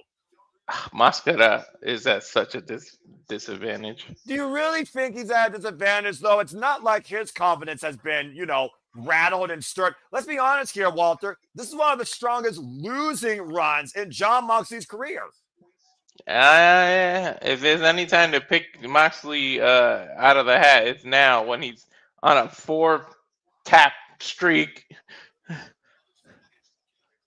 of course, Maria Shafir cannot get involved here. She is banned from ringside. That's why Maria Shafir is on the other side of the barricade. This is a one-on-one contest. You will not see Death Riders getting involved here, or they will be banned from AEW indefinitely. Yeah, the only time Death Riders are actually going one-on-one. That is correct. And Ooh, nice reversal by Mascara. So what do you think Mascara has to do here against Jon Moxley? Does he need to attack the legs? Does he need to try and ground him to go for a submission game? Or does he need to try and keep it strong-fisted style? What do you think is the strength of Mascara against Jon Moxley here? First number one encounter, might I add. I know Mascara loves the high fly, use the ropes and everything, but you need to do a ground and submission game. You've literally just seen that this man has a hurt ankle. He tapped out 4 different times. There's no way he's normal. Did you see the way he walked out last week? Well, it's not even been a week, but a few days ago. But he walked out. He could barely get out of the ring. So, like, attack the ankle. You already seen that he's susceptible to ankle locks and tapping. Interesting clash of styles here. To your point, of course, the Lucha Libre style and the unorthodox hybrid brawling technician style of Jon Moxley. Previous participant, of course, in the G1 Climax. And for those that don't know, again, the Blue League consists of Konosuke Takeshita, Freshly Squeezed Orange Cassidy, Jon Moxley, Mascara Dorada, Roderick Strong, and Claudio Castagnoli. The winner of this block and the runner-up will move on to the semifinals. Top seed of the Gold League will face the runner-up of the Blue League. Top seed of the Blue League will face the runner-up of the Gold League. The winner of those 2 matches will compete in the finals the same night at World's End to crown this year's Continental Classic champion. Handspring, backflip, it was out of the way, so we're going to miss by Jon Moxley. Mascara up and around. Take up a Tijeras as Jon Moxley sitting to the outside. You always help me with the Japanese, so let me help you with this. Say mas. Mas. Now say cara. Cara. Now say it together. Mascara! There you go. That's how his name is pronounced. Thank you, Walter, as I'm a Midwestern Ohio boy. Hey, you always help me with the Japanese, so I figured let me help you. Sandy's the one that's most proficient in that. Who? Again, that was a hard land against the barricade, though. Let's take a look at the replay here. Watch this, Walter. This tope suicida. Ooh. Driving Mascara Dorada's head. Who's proficient in the Japanese? Sandy, our friend Sandy, of course. Yeah, that's true. She helped us with the Pro Wrestling Noah show. And you think about round robin tournaments, M1 victory, 5-star Grand Prix, G1 Climax, and now we got the Continental Classic here. It's a battle of endurance at the end of the day. You can ill afford an injury or an upset early, if we're being perfectly honest here. That screws you up mentally and or physically. Let me tell you, every Continental Classic has had an upset or 2. Oh, yeah. And right now, Jon Moxley, what the hell? The Irish whip, the reversal. Oh, and Moxley sent to the floor. Uh-oh. He could have got injured. Oh, God. He could have got injured just on the landing. That ramp is like at least, 2 feet in the air? Something like that. He just got knocked out of midair. Take a look at the replay here. Went for broke and got his jaw jacked. What was he even going for, to be honest? I think he was looking for a diving loop as Jon Moxley shut him down out of midair. With the point of the elbow. You know how sharp the point of your elbow is, bro? One-on-one impact. Of course, on Jon Moxley, no elbow pass. Now bringing him inside the ring. Here's the cover, the lateral press, and the form across the face, and the 2 count by Aubrey. Uno, dos. And, of course, Aubrey knows how to count in Spanish. Referee, of course, for the CMLL Grand Prix. That, of course, Persephone won, who will face Athena for the Ring of Honor Women's World Championship. Oh, my God. Final battle. That's going to be a match. And, of course, folks, we'll be covering Final Battle next week, Friday. Stay tuned. I want to see her take on Megan Bayne one-on-one. Guillotine applied here by Jon Moxley to Mascara. Now hoisting him up. Off! If those 2 go one-on-one, that's a whole lot of woman. I was about to say, that's more women than I think you can handle, bravo. Uh-huh.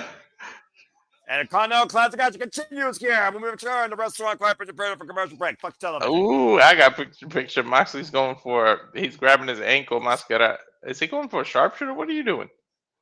Nope. He literally kicked him in the sternum and is just holding it. Yeah, Sandy, I absolutely agree, because the less interference you have in these type of matches that are about the better competitor, the more important they mean, in my opinion. Half crab here by Moxley, but he hasn't stepped over yet. He's standing on the side. There's the step over. Now he's sitting on there. That's a full-fledged half crab now, Moxley. All that pressure on the lower spine of Mascara Dorada. Oh my God! But he's flexible. He's trying to get out of it. Moxley switching gears. How smart is that? Now he's cranking while he's laying down and literally has Mascara on his shoulder. One leg up, one leg cranked in between his legs. Ah, that hurts. Ah, my leg hurts now all of a sudden. Well, I mean, your leg's not supposed to bend, unorthodox ways. And I don't just mean that with a dragon screwed leg whip. So, Mascara able to get to the ropes here. Breaking out. Moxley just slow, methodical thinking. Oh, when his wheels turns, be careful. Right. Well, John Moxley is a thinking man's wrestler, despite the fact he might be a violent technician in his own right, despite the fact he can't beat the violent artist. Let's just put that in perspective. And by the way, this is the first ever one-on-one encounter. The last time that John Moxley and Mascara Dorada shared a ring was a trios match against CML Alvarez Blackpool Combat Club in February 2024. Mascara just got pushed off the rope by Moxley. He was holding Moxley's hand, went for that jump off the rope thing that he loves to do that turns it into a hurricane. And Moxley just went nope and pushed his ass off. Damn, give him a chance. Mascara Dorada, by the way, current world historic welterweight champion for 713 days and 2-time CML World Trios champion. Aubrey's starting to count, but Moxley won't even let her because he came out. Well, count out still counts if you win these. Again, if you win, you get 3 points. If you freaking lose, you got nothing. If it goes to the 20-minute draw, both men get 1. But for John Moxley, does he really want that? And does he actually benefit from that? I would say no. Aubrey's giving him leeway. He's pulling the stairs towards him. He literally threw Mascara into the barricade like a Russian leg sweep, but obviously the barricade's in the way. You can't do it fully. Now, front headlock. He's got Mascara on the steps. I think we came back because I'm full screen. Yeah, I'm back here too at AEW Dynamite. Mascara Dorada trapped inside the Death Rider's leg as John Moxley might be looking for a pile driver in the entranceway. Aubrey Everett's trying to bring both men inside the ring. Here you see the rules, by the way, folks, for the Continental Classic again, in case you're just now tuning in. As we're covering this round robin tournament in full. Now creating separation and off the steps. Oh, and a sidestep, driving John Moxley's shoulder first. And once again, Mascara looking to follow up off the top. Take over to Harris. Turn the Death Rider upside down. Nice Tijeras. Again, folks, no one get involved here. Oh, wow. That was almost like a cutter on the barricade. Yeah, his throat definitely hit the barricade, Moxley. If anyone gets involved here, they are banned from AEW. What if it's a CMML person? The top rope, it's a needle arm drag. Yeah, the frustration there by John Moxley, I would say, Walter. Using the ropes for momentum. Hell yeah. Woo-hoo! Tornado kick.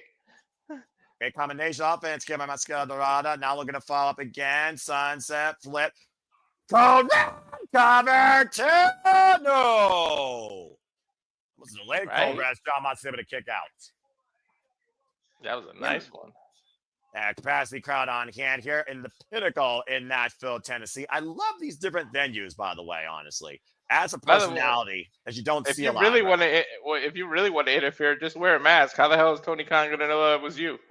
Let's be honest here. They're not that big of idiots making a cheap-ass luchador called Americano like the other place. There's too much integrity here. No, I'm talking about like those black ski masks, and cover your face. At the end of the day, these tournaments have been too integral since their inception because of the severity of the consequences. They're not going to pull no BS like that. Of course not. I'm just saying. I know. If there's a rule, rules are meant to be broken. Yeah, well, here in AEW, they actually care about rules a little bit more when it comes to certain things, including tournaments that should matter. And the Continental Classic matters here in AEW. Oh, Ace Crusher! Out of nowhere! And again, Okada is Mr. Tournament. I don't care what nobody says. Don't argue. Don't at me. And he just lost his first match. Exactly. Still a kind of night. Orange Cassidy takes on Claudio Castagnoli as both Death Riders are in the same block for Claudio and Moxley, who will inevitably meet each other. And Moxley now just driving his fists, those knuckles, into the forehead of Mascara Dorada. And Dorada, though, able to slip out. Now Oh, got what is Jon this? Moxley up in the chair position. Oh, Oh! that's unique. Down with that net breaker by both arms. The cross arm, the cover, and 2 counts. Oh, Moxley, you gave your arm to him though.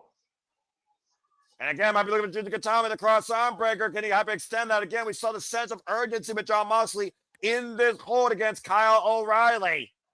And he did, even though it was offensive, him using his elbow against Mascara would hurt your arm. And again, Jon Moxley doing the smart thing here, rolling through versus trying to stand up, trying to reverse the pressure and break the grip. Oh, these elbows. Oh, man. Dude, Mascara might be laid out. His arms went limp. Yeah, about to say, that might have been a knockout shot here. It followed knee to the side of the head. That running knee strike might have been literally the death blow for Jon Moxley to win here tonight for his first bout.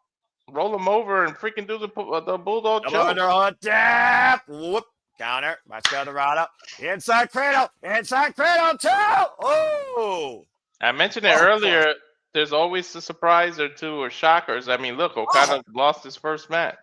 Again, Jon Moxley, his second Continental Classic, he went undefeated virtually with only 1 draw as a blemish. Now Mascara Dorada. What the hell is going this? For 450. 3 points inside the 450 connects. Counter. No. That was a nice 450. Dude, that was a beautiful 450. Was that Mascara Dorada's best shot, though? Maybe. He's got to dig deep now. Again, there are no Death Riders. There is no outside interference. There is no one involved in this tournament to come to Jon Moxley's aid. He has to do it by himself. I think Moxley's going to some different place. Oh, he might have to. Again, Rotno with another kick. Dorada dropping the Death Rider. Dude, that's the second time he's hit that tornado kick. That thing is lethal. And now Jon Moxley once again in the drop zone. Mascara Dorada. And a shooting star in the knees.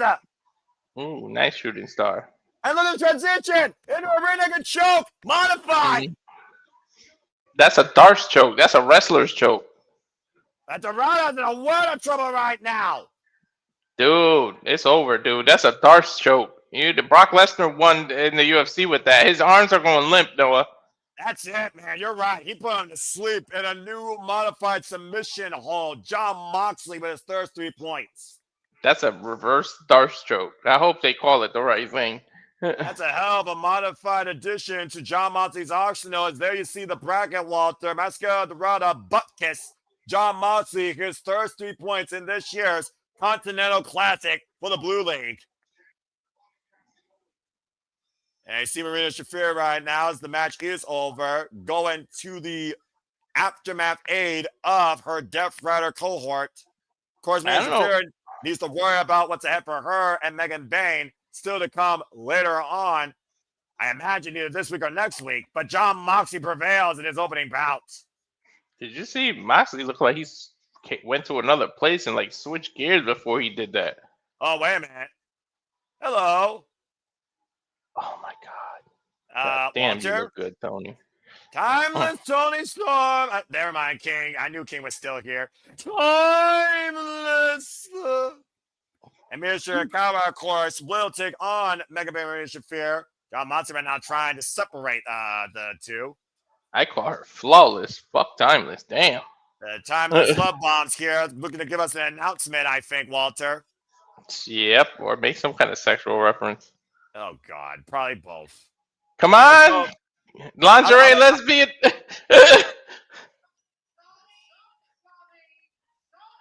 Johnny boy. Your eyes do not deceive you. It is Timeless Tony Storm. Is this the live and in living color? Is this the first time Timeless Tony Storm and Jon Moxley shared the ring? Yes. Judging by your actions. Toughest, most resilient. Wow. 50 person standing in this ring. Damn. That's fair. Damn.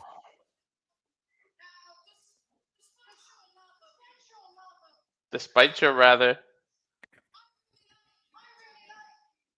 Oh, brother. Why is she addressing Johnny?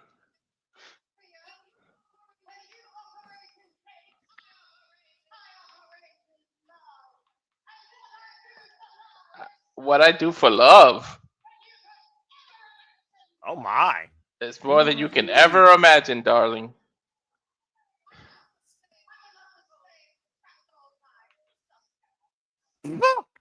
Just us gals. Jesus. But I have a message for you, darling. My lover and I My lover, God. What? would decide the stipulation.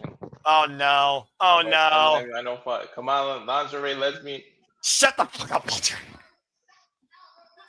brutal enough to exact revenge, and yes, entertaining in the brightest of stars. I have stayed awake 4 nights straight to come up with a match. Please, Tony, tell me you saw my tweet.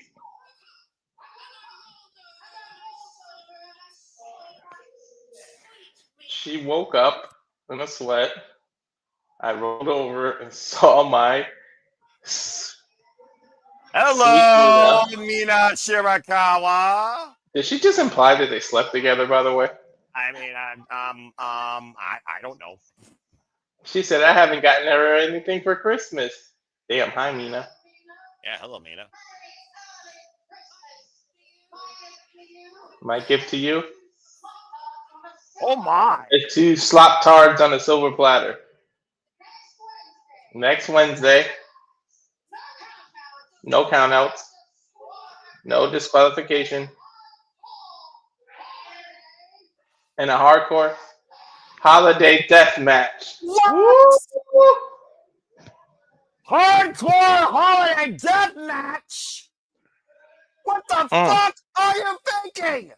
Timeless Tony Storm and Mina Shirakawa versus Megan Bennett and freaking Maria Shafir in a Hollywood hardcore death match next week, Wednesday on Dynamite. Holiday, not Hollywood, but you know what that is? An early Christmas gift, I guess. I don't know who's naughty and nice, but I would think twice about this love affair. Well, jingle my balls. Walter! Walter, you fucking idiot! I'm gonna go about seeing next. Yes! Consent letter! Consent letter attack, damn it! Now this makes me happy. As we talk about Renee Paquette, who of course talked about how she is the second woman to pin Mercedes Moné. See what's next.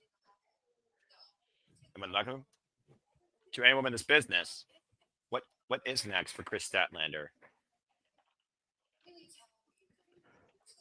You tell what you've done with look at people's faces.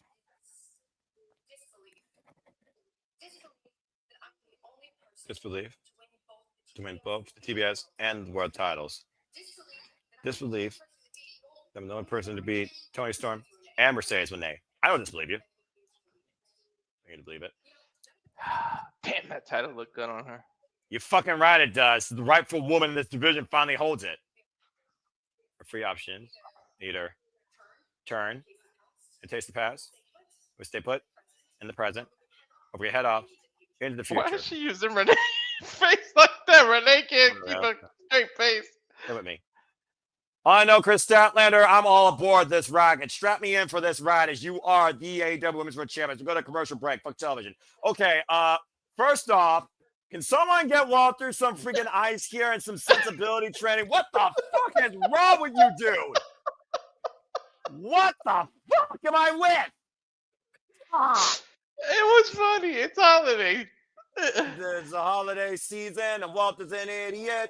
That being said, for those that are trying to actually figure out what the fuck's happening, timeless Tony Storm and Mina Shirakawa have decided to take on Megan Berry Shafir in a holiday Hollywood match. And the winner of that match will go to the finals to take on the Bandits of Wrath, Willow Nightingale and Harley Cameron to crown the inaugural AEW Women's Tag Team Champions. And Mina, by the way. Hello, Mina. Holiday hardcore death match. Holiday hardcore death match. Why do those 3 words sound like just wrong? Why do they sound wrong and yet so right? Because it's Tony. That's why it sounds wrong. I guess that's true. I mean, Tony Storm's not wrapped straight in the head. I think we all can agree to that. The fact that she said that with John Moxley and Rhea Shafir in front of her alone in that ring, I'm strangely intrigued by this match to stay as sensible as possible in my integrity as a play-by-play commentator who loves this company for its wrestling. Okay. Only John Moxley is the one that can leave Maria Shafir restrained for 15 seconds. Jesus. Well, there you go. Also, Chris Statlander, what does the future hold for the AEW Women's World Champion? Chris Statlander, that with wins over Thomas Storm and Mercedes Moné. Walter, what do you think? I should talk about look at the past, stay in the present, or soar towards the future. What do you think could be next for Chris Statlander? I have no idea. But out of those options, it's look to the future, man. Give us something different. Give us something good. I don't know who it is, but she's got to earn it. Tell you that much. It isn't going to be gifted. Yeah, about to say, I can't wait to see what the future leads to for the champion. This champion, the only women's champion right now that matters to me in this wrestling business. Although I will give credit in a spoiler to say, well, actually, no, I won't, because stay tuned, folks, because for those that don't know, there will be a retro watch along for NXT. Gold Rush, week 2 some point with Walter Cruz and JJ Williams. They'll figure that out later. I know the result of one match only. NXT! I only know the result of one match because I got a notification about it. Other than that, I stay offline, but I know the results of one match. Well, don't spoil it for those that actually do avoid social media, because I do care about those that want to actually hear you guys cover that. As we continue forward in Continental Classic action, it is time for Darby Allin versus Kevin Knight in the Continental Classic tournament. This will be interesting. Yo, these two. This is going to be interesting. Yeah, I'm about to say, it's the first time ever one-on-one matchup. Darby Allin entering his second Continental Classic, and Kevin Knight entering his first Continental Classic. Jesus Christ. I'm about to say, I don't know where they are next week, Sandy. I worry about this, and I'm... It's not a Hollywood. They just said holiday hardcore. Oh, holiday hardcore, whatever. Yeah. And of course, Darby Allin as resilient, relentless as they come. Oh my gosh, holiday hardcore deathmatch. Do you want to catch Darby after the week he's had? Oh my God, Kevin, you better take advantage. I love that idea, Sandy. I love that. Well, get ready to soar, get ready to fly. Put your seats in that right position, because here comes the Jet, Kevin Knight, one half of Jet Speed. Kevin Knight, of course, who previously was involved in the Best of Super Juniors earlier this year with victories over the likes of Nick Wayne. And, of course, we saw him also involved in the Owen Hart Foundation tournament, Walter, against Will Ospreay. A losing effort, but nonetheless, still, this man's been impressing us since being part of AEW and transcending to the mainstream. He definitely got to take flight in order to get these 3 points. And Darby is not 100. Well, when the hell is he ever 100%? But you know what I mean. All I'm gonna say is this: Darby Allin had a huge win in last year's Continental Classic against Will Ospreay. Don't count Darby Allin out. If it wasn't for Ricochet, Darby Allin would have possibly been in the semifinals. And for once, we're not dealing with Death Riders, because again, this is a one-on-one contest. No one else getting involved. The only thing that matters here is 3 points and 20-minute time limit. Referee for this contest, Paul Turner. Stiff con able to tie up here the early going. And you think about both these men. We talk about the agility of Kevin Knight. What do you think the strength of Darby Allin in this match? He can get crazier than Kevin Knight. That's about it. But I mean, his strengths are kind of taken away because there's rules in this match. I wouldn't be shocked, if I'm 100% being honest with you, if this is the match that gets the draw. Well, I mean, again, we also know Darby Allin's not 100% after what happened to him at Full Gear, let alone prior to that. Now you see the heavily bandaged right arm after being thrown to Inferno by the bastard Pac. And speaking of which, Hammer arm ringer takeovers here.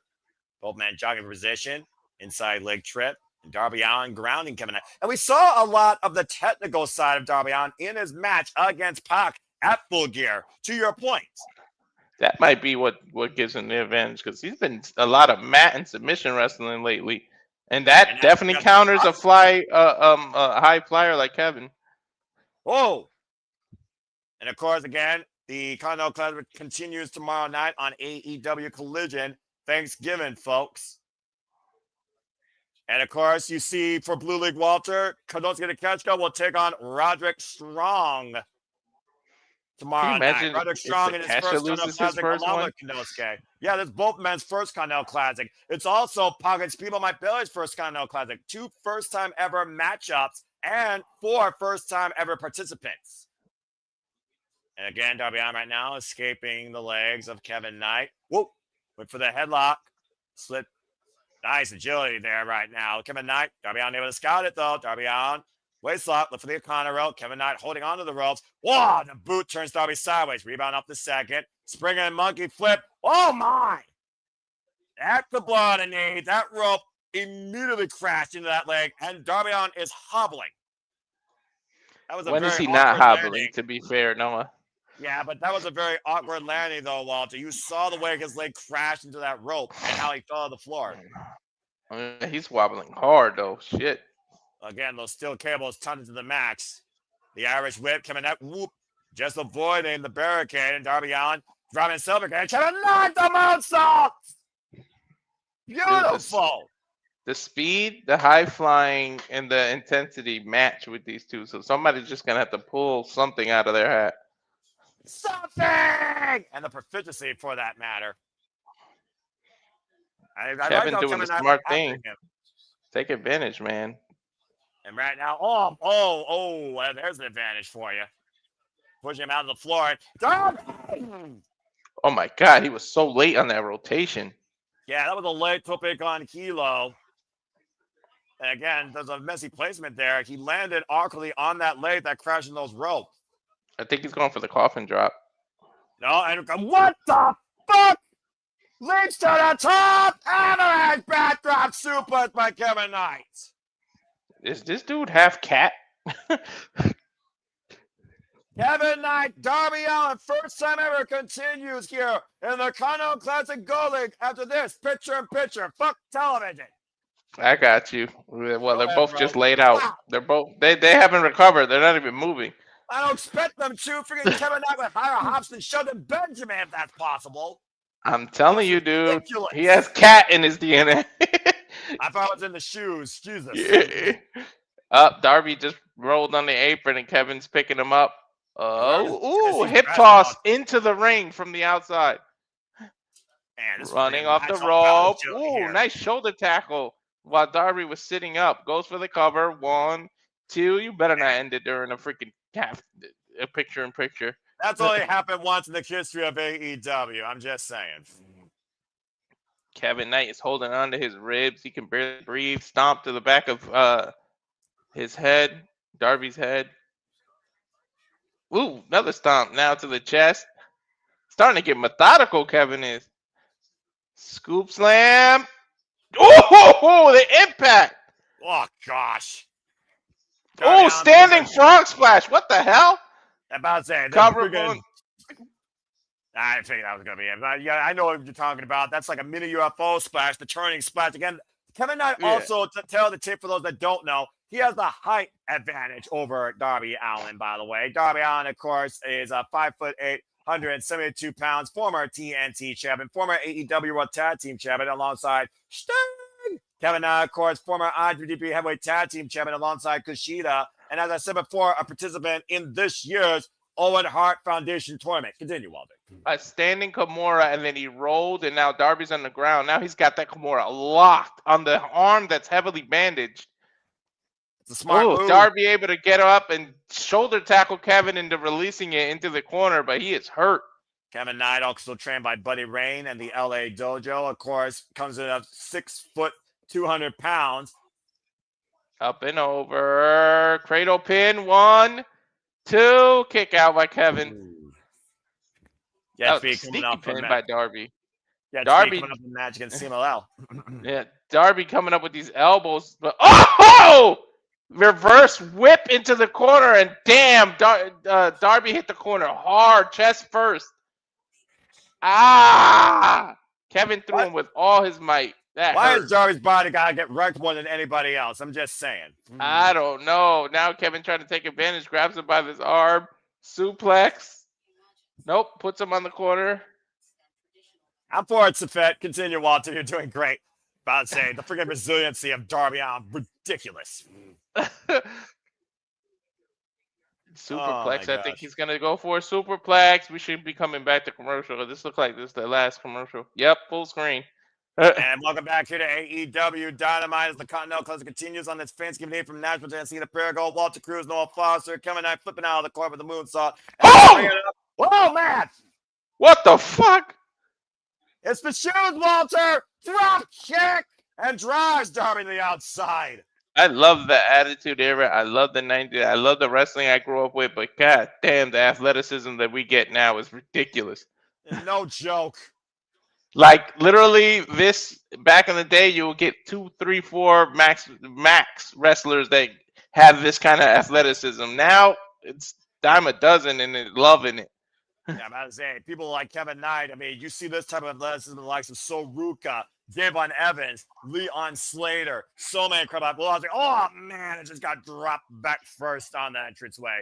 And now Darby Allin on the entranceway. What the hell is Darby looking for here? And flying off shotgun, John Woo, drop kick, driving the Knight in the barricade. But remember, Darby just landed on that bad elbow again because you have to try to, adjust for the fall when you're doing the drop kick.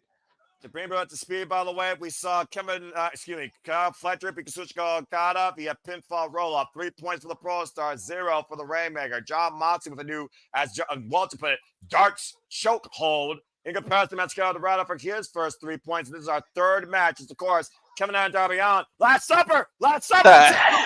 Oh, that's a unique pin. I thought he was going for the Scorpion Deathlock at first. No, and of course, Darby Allin and Kevin Knight should the same block as Okada. Speed with my belly, Kyle Fletcher. And again, that's it is the 6-on-6. Dude, the fact that Okada lost leaves this wide open now. Exactly, Mr. Oh, it's obvious at this point. And he lost the same man he lost to last year. This time in the opener. Kevin Knight, again, leaps out of the corner. Went for the, man, that was a big, Scorpion Death drop. Was looking for a flying clothesline. Headmare takeover, and again, both of these men right now trying to keep up with each other, flying up the ropes. Watch out! Oh my God, Kevin Knight did a crazy flip. So did Darby. Inside out, upside down, both men turn all around, and both men down the middle of the ring. I told you, Noah, this might be the match that ends in a draw. I mean, it's very possible, dude. We've seen matches end in a draw here, and again, these matches do have a 20-minute time limit. And I think at least 10 has expired already.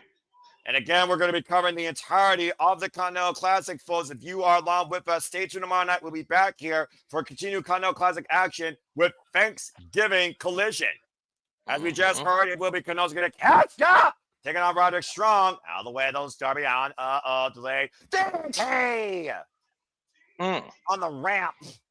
I'm telling you. How much time do you think has passed? At least 10. It's got to be at least 10 at this point. And right now, he's dragging dead weight. Even if Kevin Knight is the stronger of the two, a lot's got to be taken out at this point. Kevin Knight is going to take a count out. It's smart to take the count out here. Just get the points. Yeah, but remember, the ramp leads right to the ring. If Darby can just roll, he's roll right in. There's no gap between the ramp and the rope. I mean, it's not a coward's way at all, though, to take a count out in this tournament, honestly. I think it's smart for a person to do that, especially in the opening. No, 3 points is 3 points. Damn how you get it. Oh, shit! Soaring over the top of a flying clothesline.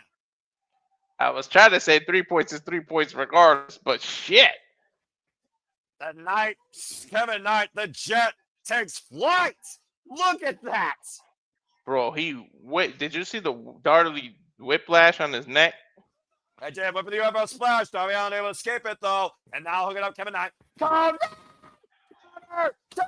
No!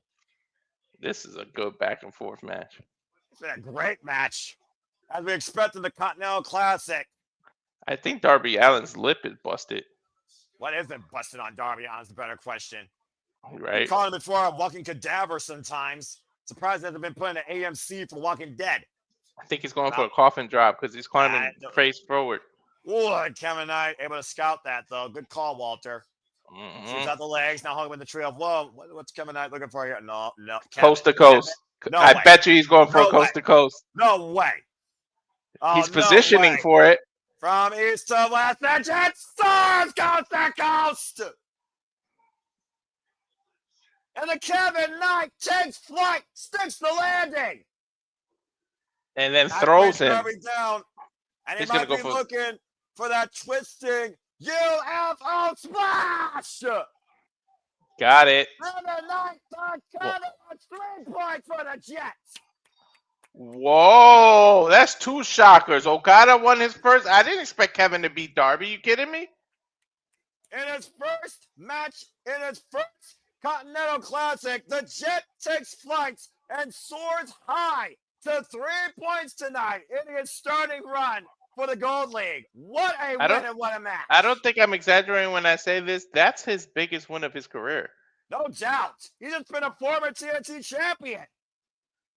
An incredible match. And again, attacking on the rib cage. There was no way Darby Allin was going to kick out of that. Look at the shock in Kevin Knight's face. Didn't I tell you there's some shockers, man?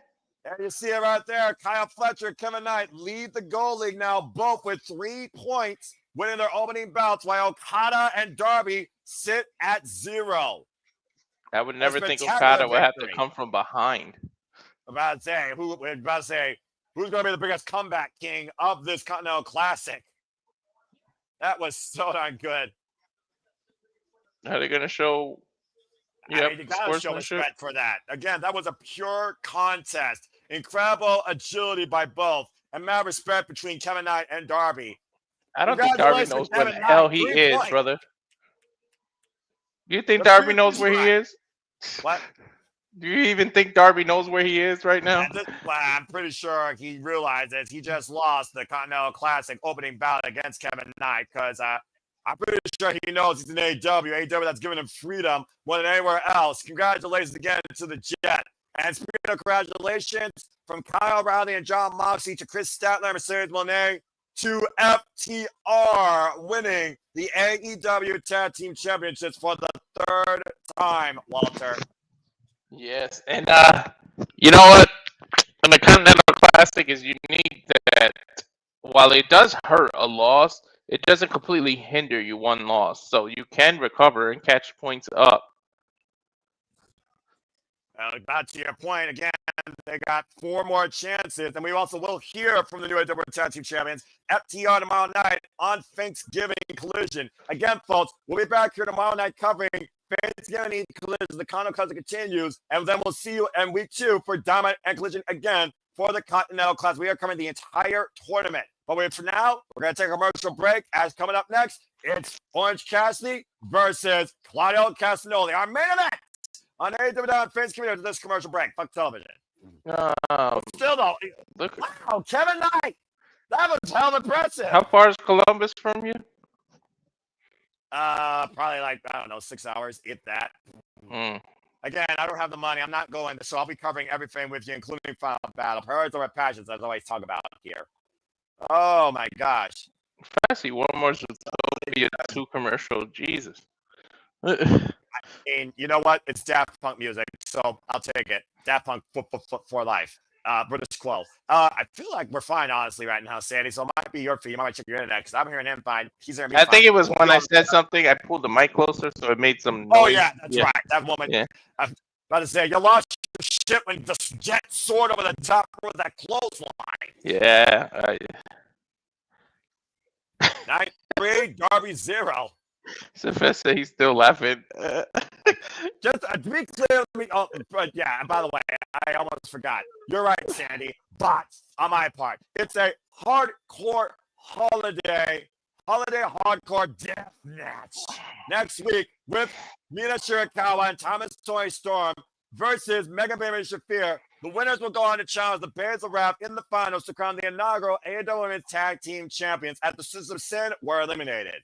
I did not expect this to be my finals. I'll be straight up with you if that's the case. I'm not gonna lie, me either. Hey, well, you know, AEW wasn't that damn predictable. Ain't that some crazy shit, folks? I think it's gonna be Megan Bain. Well, I mean, Megan Bain, the hardest working woman this year, is also working in Stardom in the Godstorm tag alongside Hanako as the Mega Skyscraper. So, for all we know, Megan Bain might be a tag champion in 2 companies. I don't know. I think it might be Shafir and Bain to make it to the finals against Willow. I would love if Willow and Harley can pull it off, though. I just want a fun first team. You know what I mean? Yeah, I can get that. You know, the fun team being the inaugural champions. I can respect that. Yeah. Anyway, Walter, why don't we go ahead and remind people again why we are doing this and why we are covering. And, of course, the schedule to come is, again, the round robin tournament, the Continental Classic, will culminate at World's End. We will be covering, of course, December man, that was a fucking awesome match. I'm sorry. I was just getting my win back. 27th, of course. And, of course, we're going to be going to Manchester. We got Indiana. We got Ohio. We got, of course, winter is coming in Atlanta, Georgia for week 3. Again, next week, there's week 2. And then, of course, we have week 4 as week 5 will, of course, lead to Dynamite 34th Street Christmas Collision before we head to World's End for the culmination of the Continental Classic. Is that Eddie Kingston? I hear Eddie Kingston. Just responding. Now I'm talking about. Don't want to talk about. I'm just. Joe, I heard you mention my name. That's cool, dog. Listen. I'm now live for Tower Shop. But you know what? Maybe get a shout out. Wait, check out your homeboy Shibata and I come up for you. If it's gonna beat the crap out of Shibata. Chicken. So let's go. Me and you, Shibata. Let's go. Eddie Kingston, Mr. No Nonsense, always looking for a fight.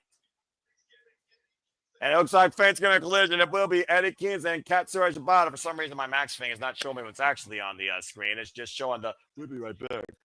Eddie Kingston versus Shibata. But that's not part of the tournament. That's just what the hell is the point of that match? Eddie Kingston's wanting to get back at Samoa Joe, so he wants to take out so I hear a Death Rider, so Claudio's coming out. It's meta time on Dynamite! Oh, boy. Ooh, Claudio gets the main event. I like that. I'm about to say, Claudio Castagnoli, the emissary of violence, and we were talking about the Death Riders taking a different route to success. There you see Claudio. Is that a black eye? And Garcia. Notice that John Montemir and Shafir were not there. Does he have a black eye, or that was the camera angle? I'm not sure, but we did see him, of course, involved in the Casino Gauntlet this past Saturday at Full Gear. I'm pretty sure that was the camera, though, because it's very rare to see any sort of weakness, blemish, or wound on Claudio Castagnoli. I think it was the shadow, of the stairs. It was the angle of the camera. It was the shadow. With 103 singles wins, by the way, in his AEW record.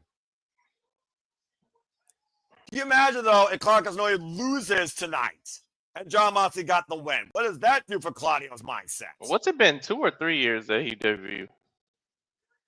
Forbidden Door 2023, I believe, bruv. He's been part of AEW, I believe, since literally the inaugural Forbidden Door. Damn, and of course, Claudio Castagnoli. That many victories? Sheesh.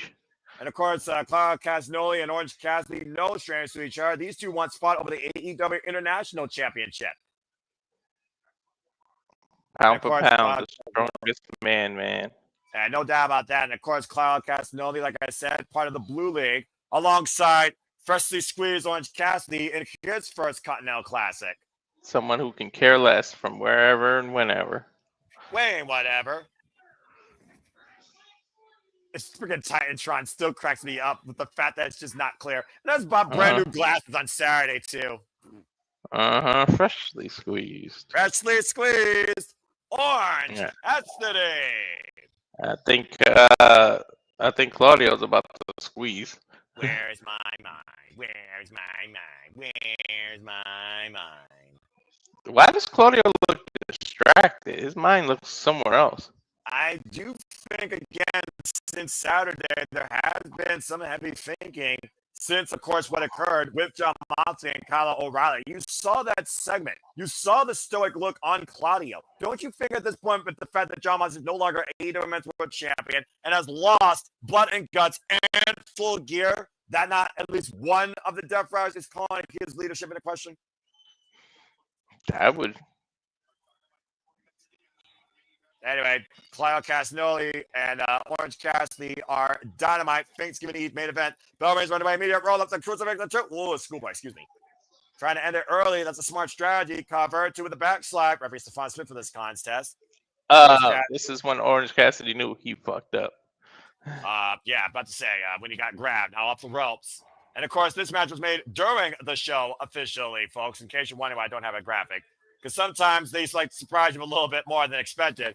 And looking for the nope, no GRS takeover. Oh, wait a minute, it's our cradle. It's our cradle, small package too. Ooh, very close there. Cassidy's being smart because all it takes is 3 seconds, and he's done shocked him like 3 or 4 times with these covers. And Tilt the World backbreaker, by the way. And of course, we know why. Hook better have. I think he wants to get payback on Hook eventually too. Yeah, Orange Cassidy does have a banger theme. Again, fuck Death Rebel. Orange Cassidy. There's a few people in AEW that actually have banger themes. For being perfectly honest here. Of course, I would like the Death Riders theme if I didn't hear it so damn much. Right? Come. And right now, Castagnoli has Orange Cassidy up on the shoulders. Oh, drove him. Death by driver style with burning hammer into the turnbuckles. That was nasty. This might be the commercial break setup. Castagnoli, of course, who's been involved in all 3 Continental Classics now. Running European uppercut. And of course, he was eliminated from last year's Continental Classic thanks to Commander, who pinned him. Looking for the neutralizer. Orange Cassidy out of the back door, grabs the boot. Oh, the kicks! The most lethal kicks of professional wrestling. I'm about to say the mindset, the mind games of Orange Cassidy, Walter. Whoa! That kick was lethal. I'm about to say that was a realistic super kick. Claudio staggered for the time being. Now Orange off the ropes, swinging a miss. Up and around. Castagnoli catching Orange Cassidy. Tilt the world. Arm drag. Ooh, the height that he got on that. And Orange Cassidy looking to fall up again off the ropes. And a tope suicida drives Claudio to the barricade. Wow, got it! Rebound, a lariat. Again, the tournament will continue tomorrow night, folks, and we will cover it here. AEW Collision Thanksgiving. Stay tuned as we keep you up with the entire Continental Classic. This is the commercial right here, I think. As you see, Kenozi and Takeshita will go one-on-one with Roderick Strong. Both men will be involved for the first time ever in this tournament. Hard Irish whip into the barricade. No commercial yet, though, Walter. And also the Bastard Pot will take on Speedball Mike Bailey.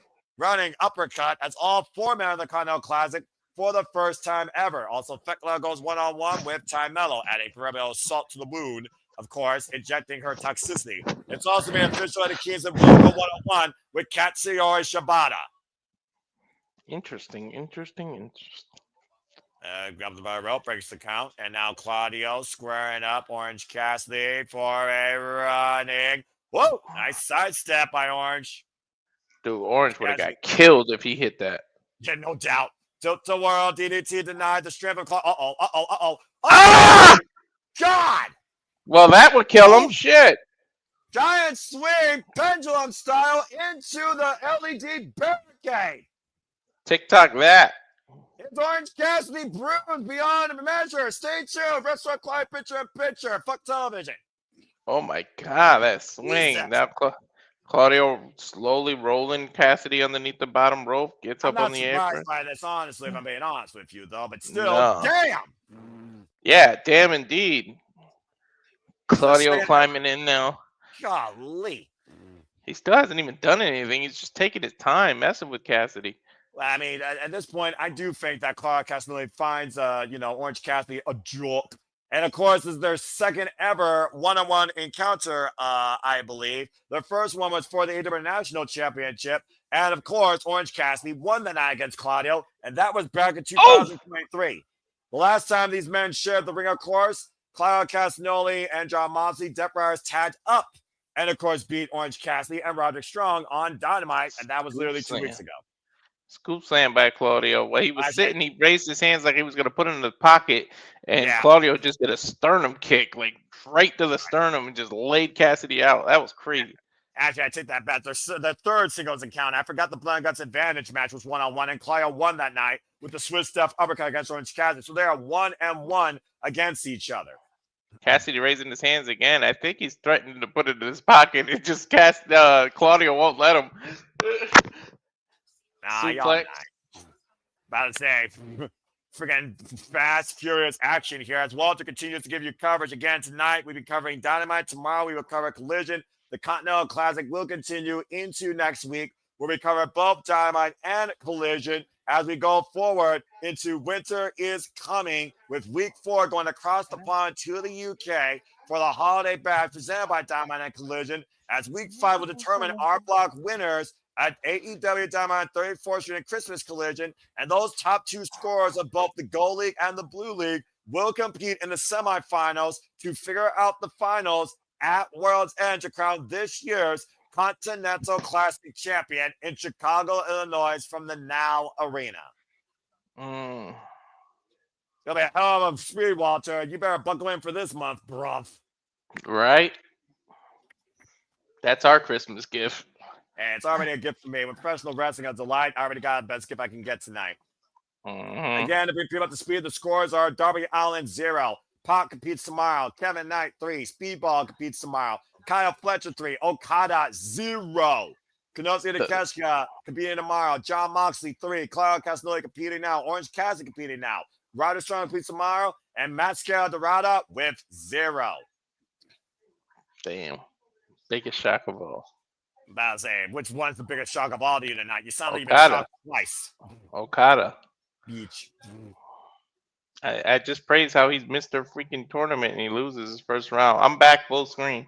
And I'm back too as AEW Dynamite Thanksgiving Eve continues live here from Nashville, Tennessee. Of course, this is our final match tonight for the Continental Classic and our main event for the show this evening. Oh my Lord. Just ragdolling him, biting his arms, was trying to rip his arms out of a socket there. Dude, he's been doing this the whole commercial break. And then lifting him by his trunks like a child with a gut buster over the knee.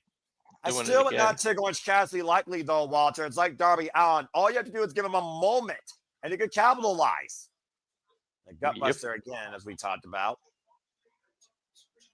Now, of course, we're going to keep the rules up for you folks. Again, this match, you will not see Death Riders involved in any matches here, or they will be banned from AEW. And again, another, this time, backbreaker over the knee.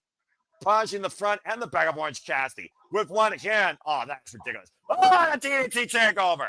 There's the opportunity you talked about. Great body control countermeasure there by Orange Cassidy fighting He's back. going to put his hand in his pocket and kick up. Let's see if he actually does. Hands in the pockets. Orange Cassidy engaged. To your point, Walter. Well called. Up to his feet, swinging and miss. Tucks him to close on Orange Cassidy. Drop kick. Takes Claudio up and over. He kept teasing it the whole commercial break. That's why I knew that's what he was doing. Big PK takes Claudio down. Orange Cassidy trying to rebound here. Orange Cassidy in his first Continental Classic. By the way, this is the third ever Continental Classic in AEW history. You can't pick Claudio up. What is he doing? There's no way. There is no way. Oh, God. Claudio Castagnoli, former Ring of Honor world champion, of course. Sidestep, and Claudio sent hard shoulder first into the ring post. Now Orange His Cassidy own momentum took him. That was Claudio's momentum. And great momentum used there to the tornado DDT on the floor, as countouts can definitely work in your favor here. Now Orange Cassidy sending Claudio back inside the ring. Orange Cassidy, former two-time AEW International Champion, a combined 470 days. 3 points at stake here. Slingshot DDT denied. Claudio hooking Orange Cassidy here. We all know what might happen here if he hoists him up. And a stun here! Yeah, I think he turned it into a cutter or a stunner. Yeah, it's a stun on there, bruv. Orange Cassidy will not be denied here tonight. Of course, he was one of the victims of the Death Riders last year at Full Gear and prior, let's not forget. Who wasn't a victim of Death Riders? That's a fair point. Up the top rope. Oh, an uppercut in midair! Cover! Keep him in the leg! Kick out 2.5. An uppercut of the orange variety, or the European variety, I meant. Jesus, I thought he knocked that boy out cold. I thought so too. You said yourself how lethal that uppercut is. It was that Swiss Death pop-up uppercut that allowed Castagnoli to beat Orange Cassidy in the last singles match to give the Death Riders the advantage. We will also hear from the brand new inaugural AEW National Champion, Ricochet, tomorrow night on AEW Collision Thanksgiving. Oh boy, it's going to be a lot of jaw-jacking from that goober. And of course, right now, Claudio Castagnoli with the hammering anvil elbows, Blackpool Combat Club staple, to Orange Cassidy, literally trying to squeeze the juice out of him. Might be looking to set him up possibly for the neutralizer. This show's been flying by, too. This has been great. It's the main event already. Again, looking for the beach break. Let's get out the back door, the roll up. Now Claudio looking to send Cassidy swinging. Forward. No, he only did 4 of them. Again, he doesn't give the people what they want. You know that. The pad coming off, though. He took the elbow pad, bone-on-bone contact. And looking to run in full throttle. Oh, ran to the right. I think he ran into an orange punch. That was just a clock right on the right. The pop up. Whoop.